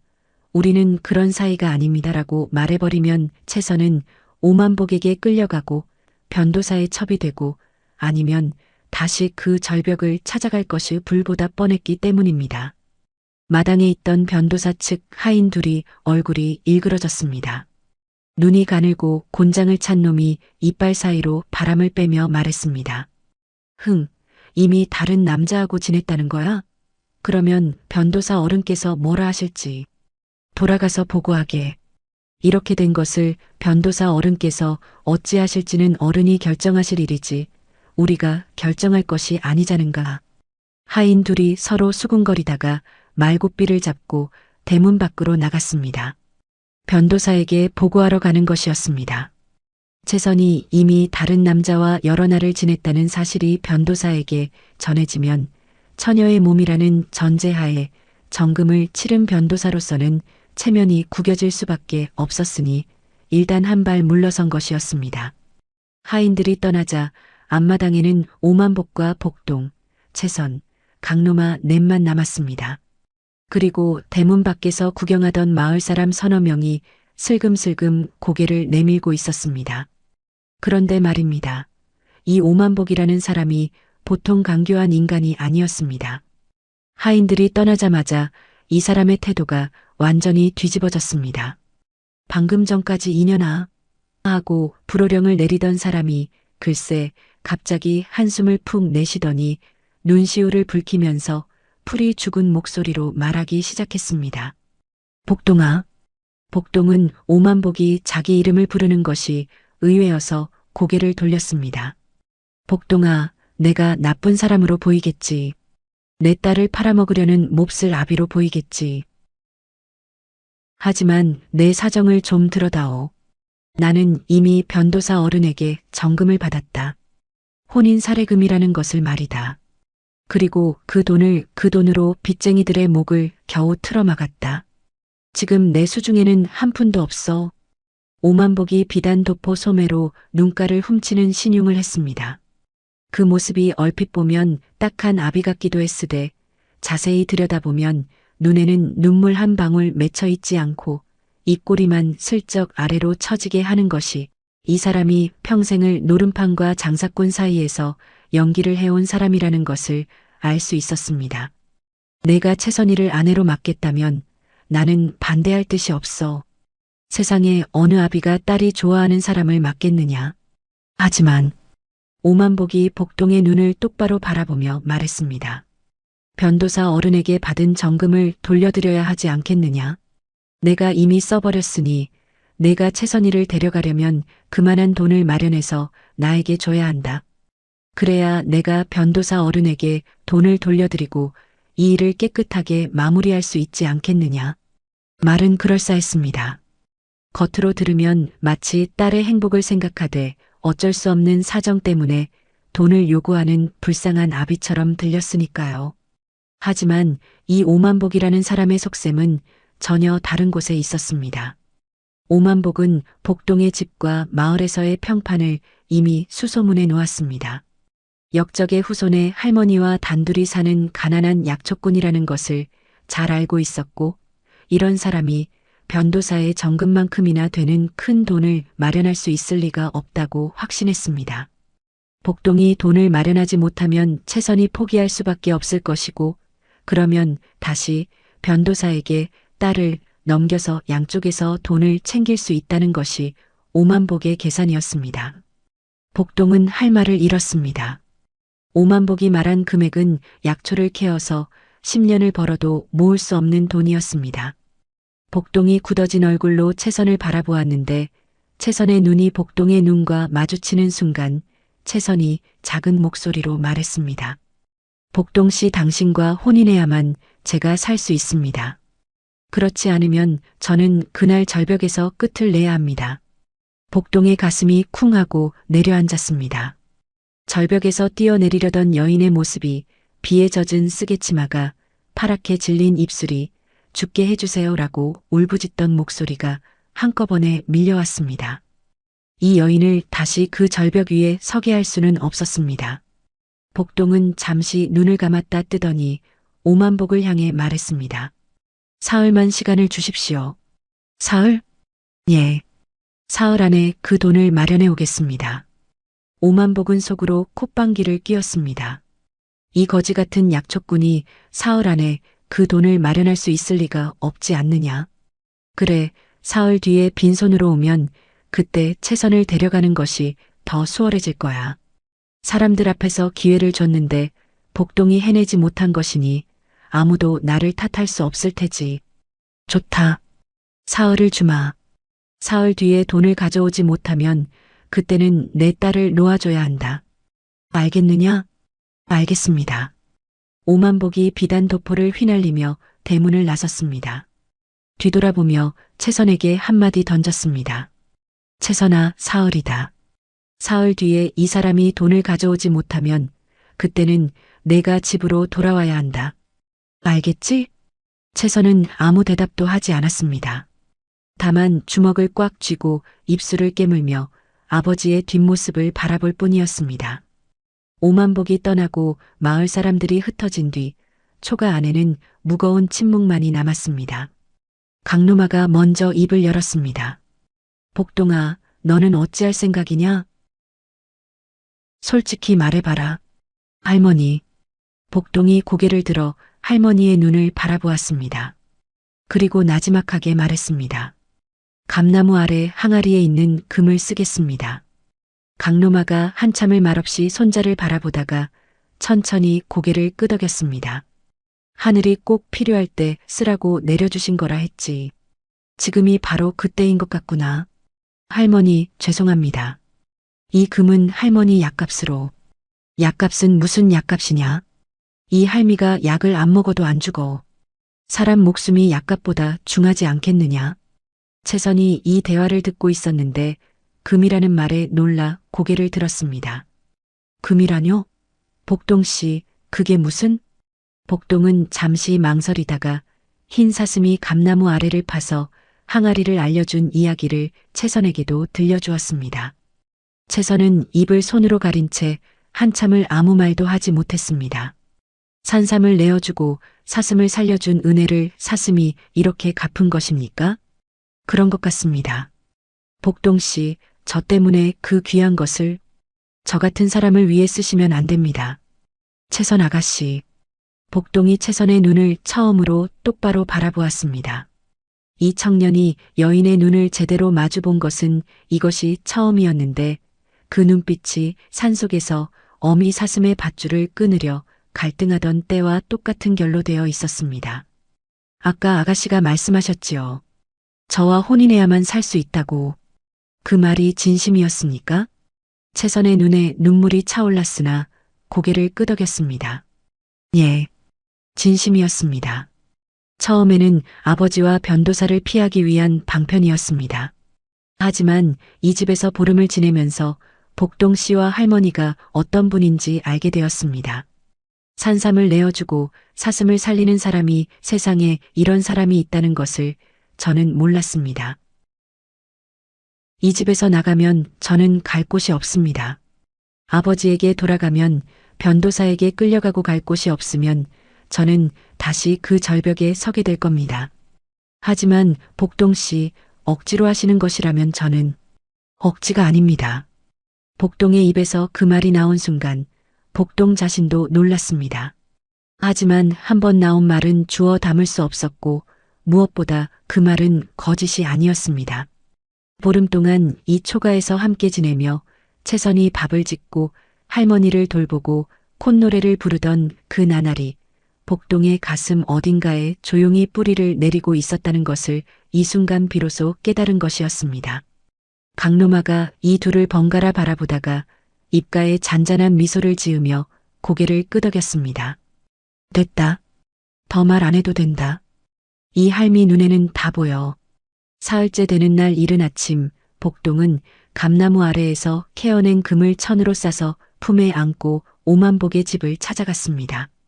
오만복은 마당에 평상을 놓고 여유롭게 담뱃대를 물고 앉아 있었는데 속으로는 복동이 빈손으로 올 것이라 확신하고 있었습니다. 이미 혼잣말로 저놈이 돈을 못 가져오면 사람들 앞에서 기회를 줬으나 어쩔 수 없었다고 하면 된다. 그러면 채선을 다시 변도사에게 넘길 명분이 생기지 하고 국리를 맞춰 놓은 상태였습니다. 그런데 복동이 품에서 천으로 싼 무엇인가를 꺼내 평상 위에 올려놓고 천을 펼치는 순간 오만복의 얼굴이 파랗게 질렸습니다. 금이었습니다. 아침 햇살을 받아 둔탁하게 빛나는 금덩이가 천 위에 놓여 있었고 그것을 본 오만복의 눈알이 튀어나올 듯 커졌습니다. 담뱃대가 손에서 떨어져 맹에 굴렀습니다. 이것이 변도사 어른에게 드린 금만큼의 돈입니다. 이것으로 빚을 갚으시고 채선 아가씨를 저에게 보내주십시오. 오만복의 입이 벌어졌다 닫혔다를 반복했습니다. 이게 어떻게 된 일입니까? 산에서 약초나 캐는 거지 같은 놈이 이 많은 금을 어디서 구했단 말입니까? 오만복의 머릿속이 빠르게 돌아갔습니다. 계획이 틀어진 것이었습니다. 대문 밖에서 구경하던 마을 사람들이 웅성거리기 시작했습니다. 어머, 저거 진짜 금 아니야? 세상에, 복동이가 저걸 어디서? 오서방이 돈을 가져오면 보내준다 했으니 이제 보내줘야 하는 거 아닌가? 사람들의 눈이 모두 오만복에게 쏠렸습니다. 오만복은 이를 갈았으나 이 많은 사람 앞에서 약속을 뒤집을 수는 없었습니다. 자기가 사흘이라는 기한을 준 것이고 복동이 그 기한 안에 돈을 가져왔으니 거절하면 자기가 거짓말쟁이가 되는 것이었습니다. 오만복이 침을 꿀꺽 삼키며 마지못해 말했습니다. 좋다. 그렇다면 이 돈으로 변도사 어른에게 빚을 갚고 채선이가 너와 혼인할 수 있겠다. 집에 돌아가서 혼례 준비를 하고 나를 잡아 신부를 맞이하러 오너라. 복동이 떠나고 마을 사람들이 흩어진 뒤 오만복이 방 안에서 금덩이를 손에 쥐고 한참을 들여다보고 있었습니다. 그 눈에 비친 것은 금빛이었으되 머릿속에서 돌아가고 있는 것은 더 큰 금빛이었습니다. 오만복의 입꼬리가 천천히 올라갔습니다. 한쪽 입꼬리만 올라가는 것이 글쎄 변도사의 버릇과 묘하게 닮아 있었습니다. 탐욕이라는 것이 사람의 얼굴에 저렇게 드러나는 법이더랍니다. 이 금은 내 호주머니에 넣고 채선이는 혼례 당일 밤에 변도사에게 넘기면 양쪽 돈을 다 먹을 수 있지 않은가. 오만복의 머릿속에서 이중사기의 그림이 완성되었습니다. 복동에게서 받은 금은 고스란히 제 것으로 챙기고 변도사에게는 정금을 돌려주지 않은 채 혼례 당일 밤 채선을 몰래 넘겨버리면 변도사의 돈도 살리고 복동의 금도 먹는 것이니 두 마리 토끼를 한꺼번에 잡는 셈이었습니다. 오만복이 즉시 사람을 보내 변도사에게 밀서를 전했습니다. 혼례 당일 밤 복동이 혼자 말을 타고 오게 할 테니 도중에 길을 막아 가두어 놓으시오. 그 사이에 채선이를 가마에 태워 어른께로 보내겠소. 이것이 오만복의 계략이었습니다. 며칠 뒤 오만복이 사람을 보내 복동에게 혼례 조건을 전했습니다. 채선이가 망문가부라 소란스러운 혼례는 체면에 걸린다. 밤늦게 복동이 혼자 말을 타고 와서 조용히 신부를 데려가라. 큰 행렬도 많은 사람도 필요 없다. 복동과 강로만은 별다른 의심 없이 이 조건을 받아들였습니다. 채선이 망문가부라는 점을 고려하면 조촐한 혼례가 합리적이라 여겼고 솔직히 큰 혼례를 치를 돈도 형편도 되지 않았기에 오히려 마음이 편했습니다. 강로마가 초가를 깨끗이 치우고 마당에 촛불을 놓을 자리를 마련하고 이웃들에게 소박한 잔치 준비를 부탁하는 동안 복동은 읍내에서 혼례에 입을 옷을 빌려왔습니다. 비단은 아니었으나 깨끗이 빤 무명 두루마기에 검은 갓을 쓰니 평소 삼배적삼에 호미를 차던 약초꾼의 모습과는 사뭇 달라 보였습니다. 강로마가 손자를 위아래로 훑어보더니 눈시울을 붉히며 말했습니다. 내 어머니하고 아버지가 살아계셨으면 이 꼴을 보시고 얼마나 기뻐하셨을까. 할머니, 울지 마세요. 안 울어, 안 울어. 기뻐서 그런 거야.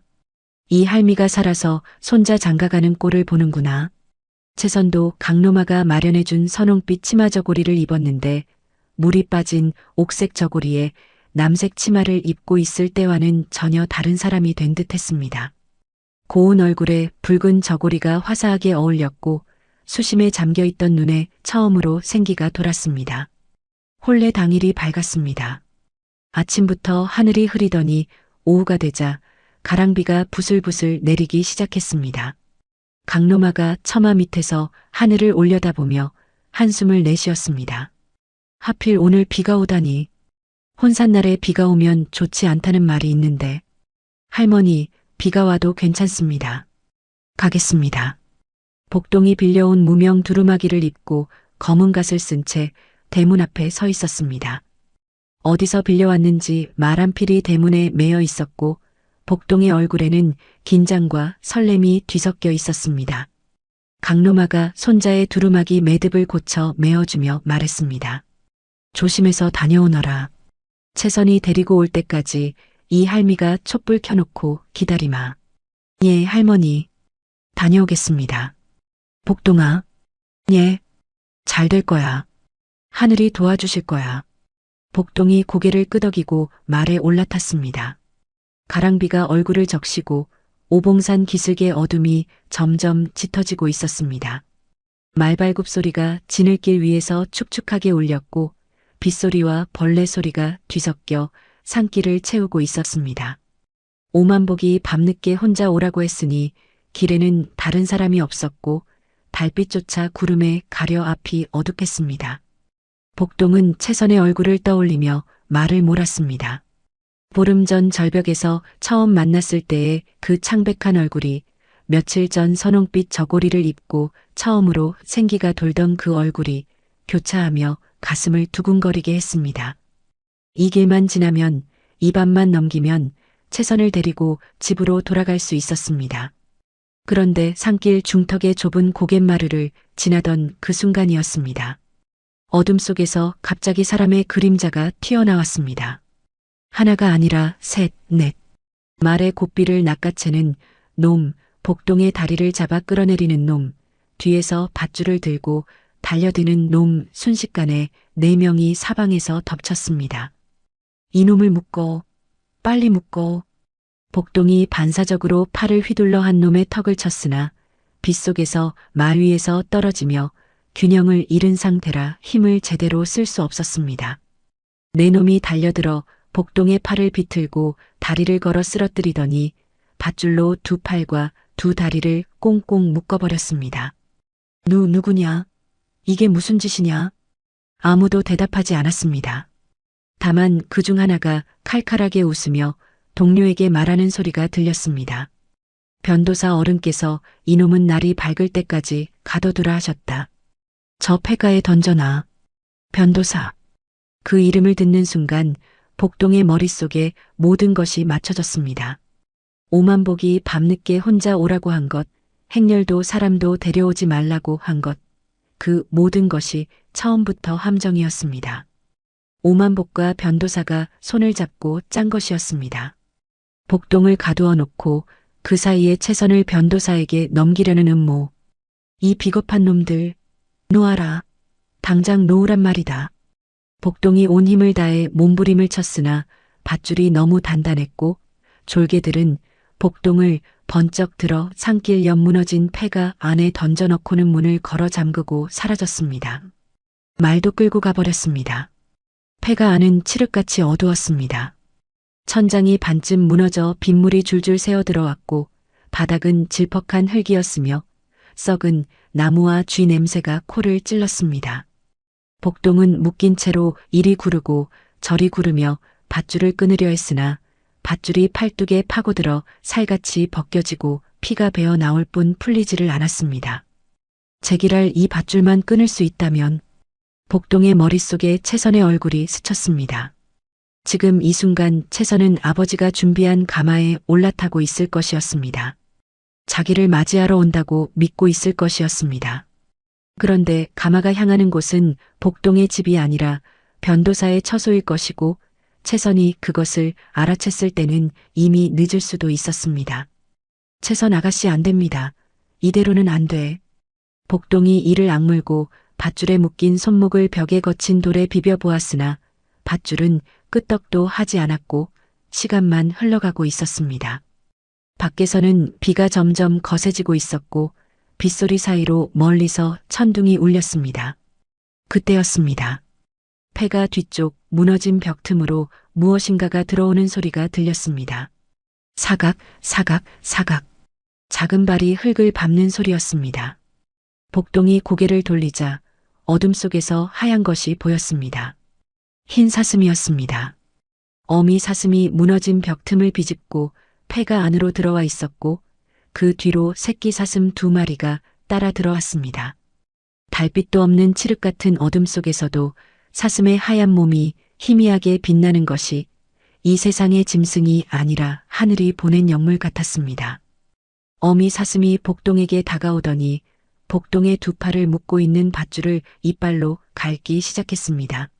새끼 사슴 2마리도 어미 옆에 바짝 붙어 앉아 작은 이빨로 밧줄의 다른 부분을 물어뜯기 시작했습니다.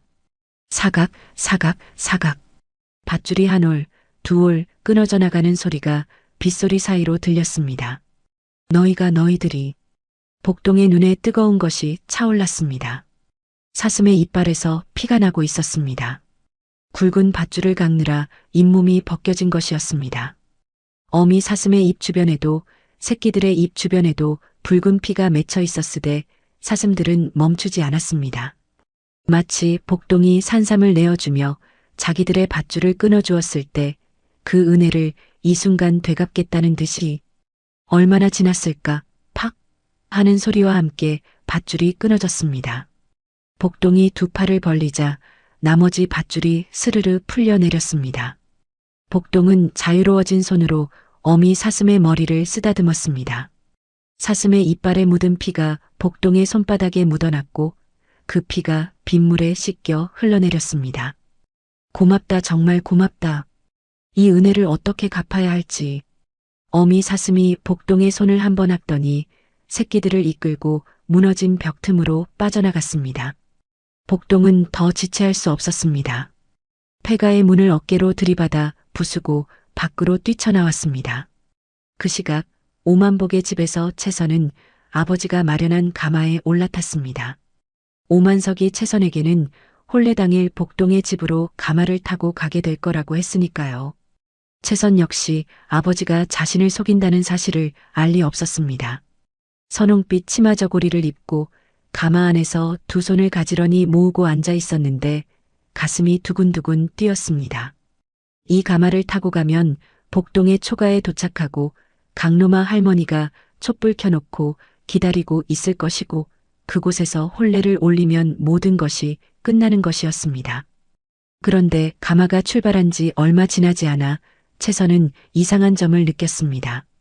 복동의 초가는 마을 서쪽 오봉산 기슭에 있었으니 가마가 서쪽으로 가야 맞는데 가마꾼들이 가는 방향이 영 다른 쪽이었습니다.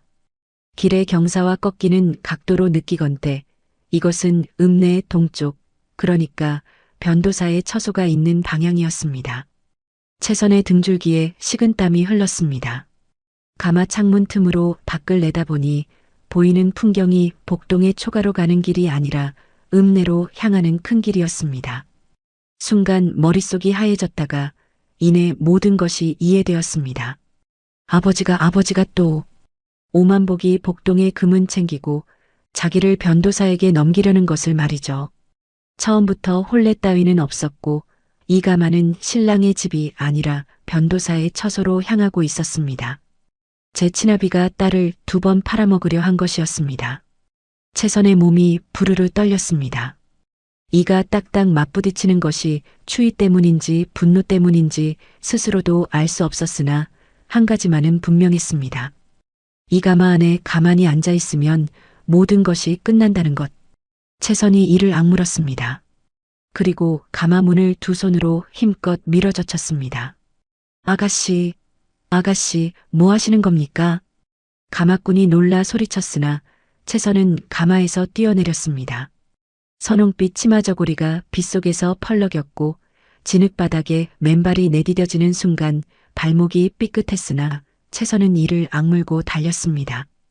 비가 얼굴을 때리고 치맛자락이 지늘게 질질 끌렸으나 뒤돌아볼 겨를이 없었습니다. 잡아, 저 여자 잡아라. 가마꾼 둘이 뒤를 쫓았으나 밤이 어둡고 비가 세차게 내리는 데다 채선이 논둑 사이 좁은 길로 빠져들자 금세 놓쳐버렸습니다. 채선은 숨이 터질 듯 했으나 멈추지 않았습니다.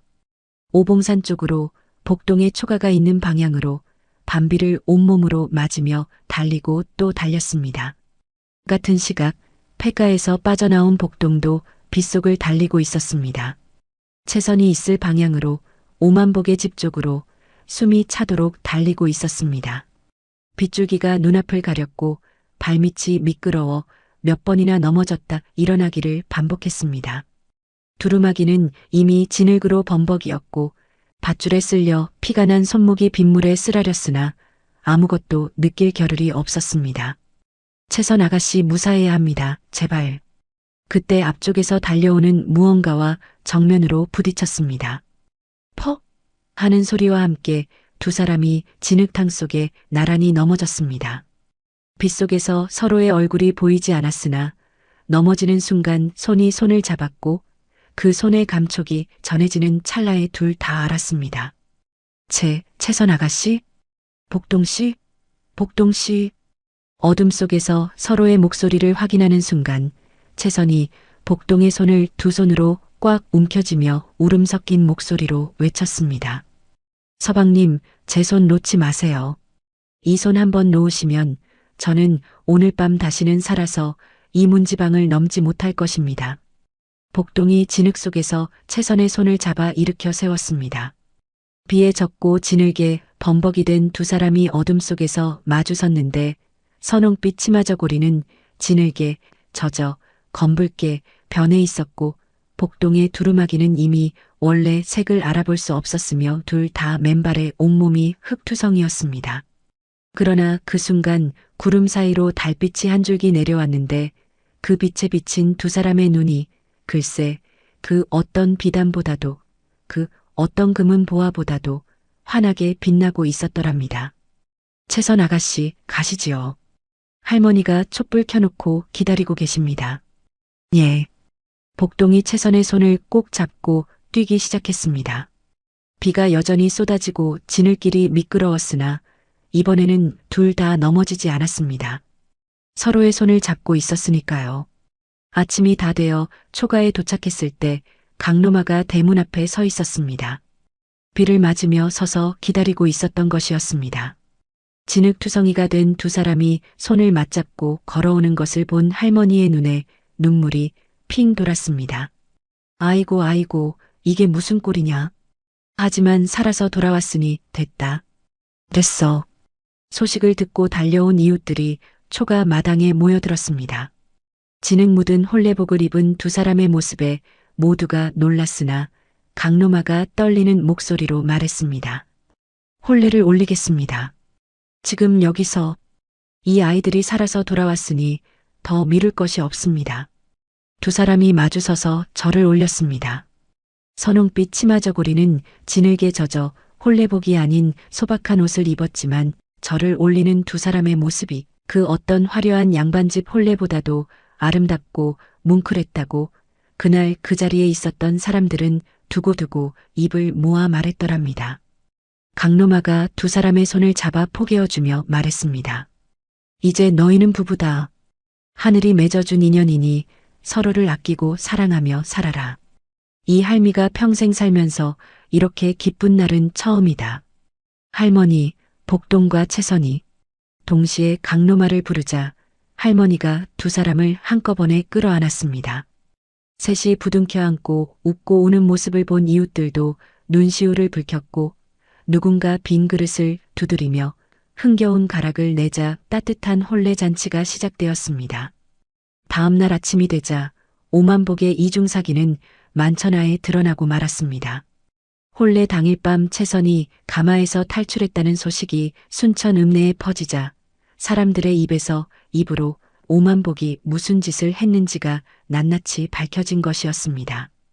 오만복이가 복동이한테 금을 받아놓고 딸을 변도사한테 넘기려고 했대. 세상에, 그러면 양쪽 돈을 다 먹으려고 한 거잖아. 그뿐이겠어? 복동이를 밤길에 강도를 시켜 잡아 가두기까지 했다더라. 변도사는 채선을 넘겨받지도 못했고 오만복에게 줬던 정금도 돌려받지 못하게 되자 불같이 노하여 오만복을 관아에 고발했습니다. 이 오만복이라는 놈이 나에게 정금을 받아놓고 딸을 보내지 않았소. 이것은 명백한 사기요, 사기. 오만복은 관아에 끌려가서도 온갖 변명을 늘어놓았으나 복동에게서 받은 금마저 이미 노름판에서 탕진한 뒤였습니다. 변도사의 정금도 갚을 수 없고 복동의 금도 없으니 그야말로 앞뒤가 막힌 것이었습니다. 관아의 신문을 받으며 오만복은 울부짖었습니다. 살려주시오. 돈만 있으면 다 갚겠소. 돈이 어디 있느냐? 복동에게서 받은 금은 어디에 있느냐? 그것은 없소. 결국 오만복은 모든 재산을 압류당하고 순천 읍내에서 쫓겨나 거리에 나앉게 되었습니다.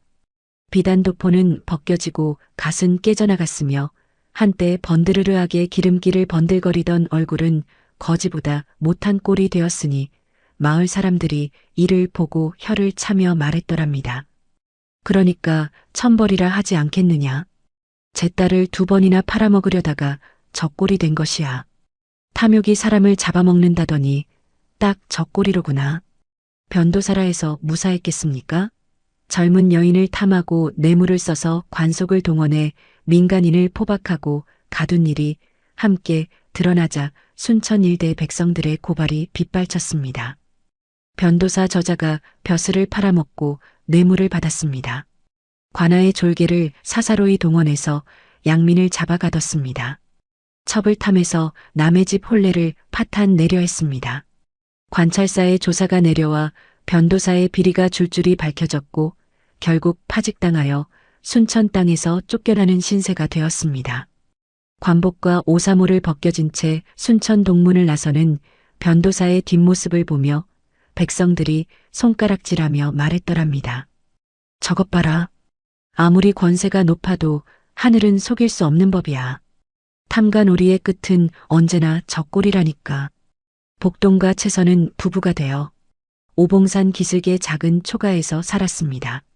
남은 금은 욕심내지 않고 꼭 필요한 만큼만 써서 강로마에게 좋은 약을 지어드렸고 지붕의 이영을 새로 올렸으며 겨울에는 따뜻한 솜을 넣은 이불을 잠만했습니다. 채선은 복동이 캐어오는 약초를 분류하고 배합하는 일을 도왔는데 어머니에게 배운 약첩 지식이 빛을 발하여 읍내 약방 김주인이 감탄하며 말했습니다. 야, 복동아. 내 마누라가 약첩을 이렇게 하는데 너희 부부가 함께 약재를 만들면 내 약방문을 닫아야 할 판이구나. 아닙니다. 어른, 과찬이십니다. 과찬은 무슨. 하늘이 너한테 딱 맞는 짝을 보내준 거야. 이 자식아. 강로마는 손자 며느리를 얻고 나서 날이 갈수록 기운을 차렸습니다. 기침도 줄어들고 무릎도 한결 나아졌는데 채선이 정성으로 지어주는 약탕이 효험이 있었던 것도 있었지만 무엇보다 이 할머니의 마음이 편해진 것이 가장 큰 약이었더랍니다. 어느 날 저녁 강로마가 두 사람을 바라보며 혼잣말처럼 중얼거렸습니다. 내가 몇 대를 거쳐 쌓은 복인지 이런 며느리를 얻었구나. 이제 죽어도 여한이 없다. 할머니, 무슨 죽는다는 말씀을 하세요. 오래오래 사셔야지요. 그래. 증손자 얼굴은 봐야지. 그때까지는 안 죽는다. 걱정 마라. 복동이 얼굴이 새빨갛게 달아올랐고 채선도 고개를 숙인 채 귀까지 붉어졌으며 강로마만 껄껄 웃었습니다. 흰 사슴모자는 혼례 이후에도 가끔 초가 마당에 나타났습니다. 달빛이 밝은 밤이면 감나무 아래에 서서 초가를 바라보고 있곤 했는데 복동이 마당에 나가면 도망치지 않고 까만 눈으로 한참을 바라보다가 조용히 오봉산으로 돌아가곤 했습니다. 복동과 채선은 사슴이 올 때마다 마당 한쪽에 풀과 고구마를 남겨두었고 아침이면 풀이 깨끗이 사라져 있곤 했습니다. 그렇게 해를 넘기고 또 넘기니 어느 겨울 흰 사슴은 오봉산 어딘가에서 수명을 다하여 조용히 눈을 감았습니다. 같은 해봄 채선이 복동과의 첫 아이를 낳았는데 이 아이가 자라면서 유독 사슴을 좋아했다고 합니다. 마을 사람들은 우연의 일치라 했지만 복동과 채선은 알고 있었습니다. 흰 사슴의 은혜가 이 아이를 통해 이어지고 있다는 것을. 이 부부는 평생 사슴을 해치지 않았고 욕심을 부리지 않았으며 어려운 사람이 있으면 도왔고 착한 마음을 잃지 않았습니다. 가난했으되 화목했고 보잘것없었으되 따뜻했으며 세상이 알아주지 않았으되 하늘은 알아주었습니다. 옛말에 이르기를 적선지가 필류여경 선을 쌓은 집안에는 반드시 경사가 남는다 하였으니 이 이야기가 바로 그 살아있는 증거라 하겠습니다. 착한 마음을 가진 사람에게는 반드시 하늘이 알아보시고 좋은 일이 찾아온다는 교훈과 함께 전라도 순천 오봉산 기슭의 약초꾼 부부 이야기는 이렇게 아름다운 전설로 전해져 내려왔다고 합니다. 자, 오늘 이야기는 여기까지입니다. 다음에 또 재미있는 이야기로 찾아뵙겠습니다. 채널 구독과 좋아요 잊지 말아주시고요. 감사합니다.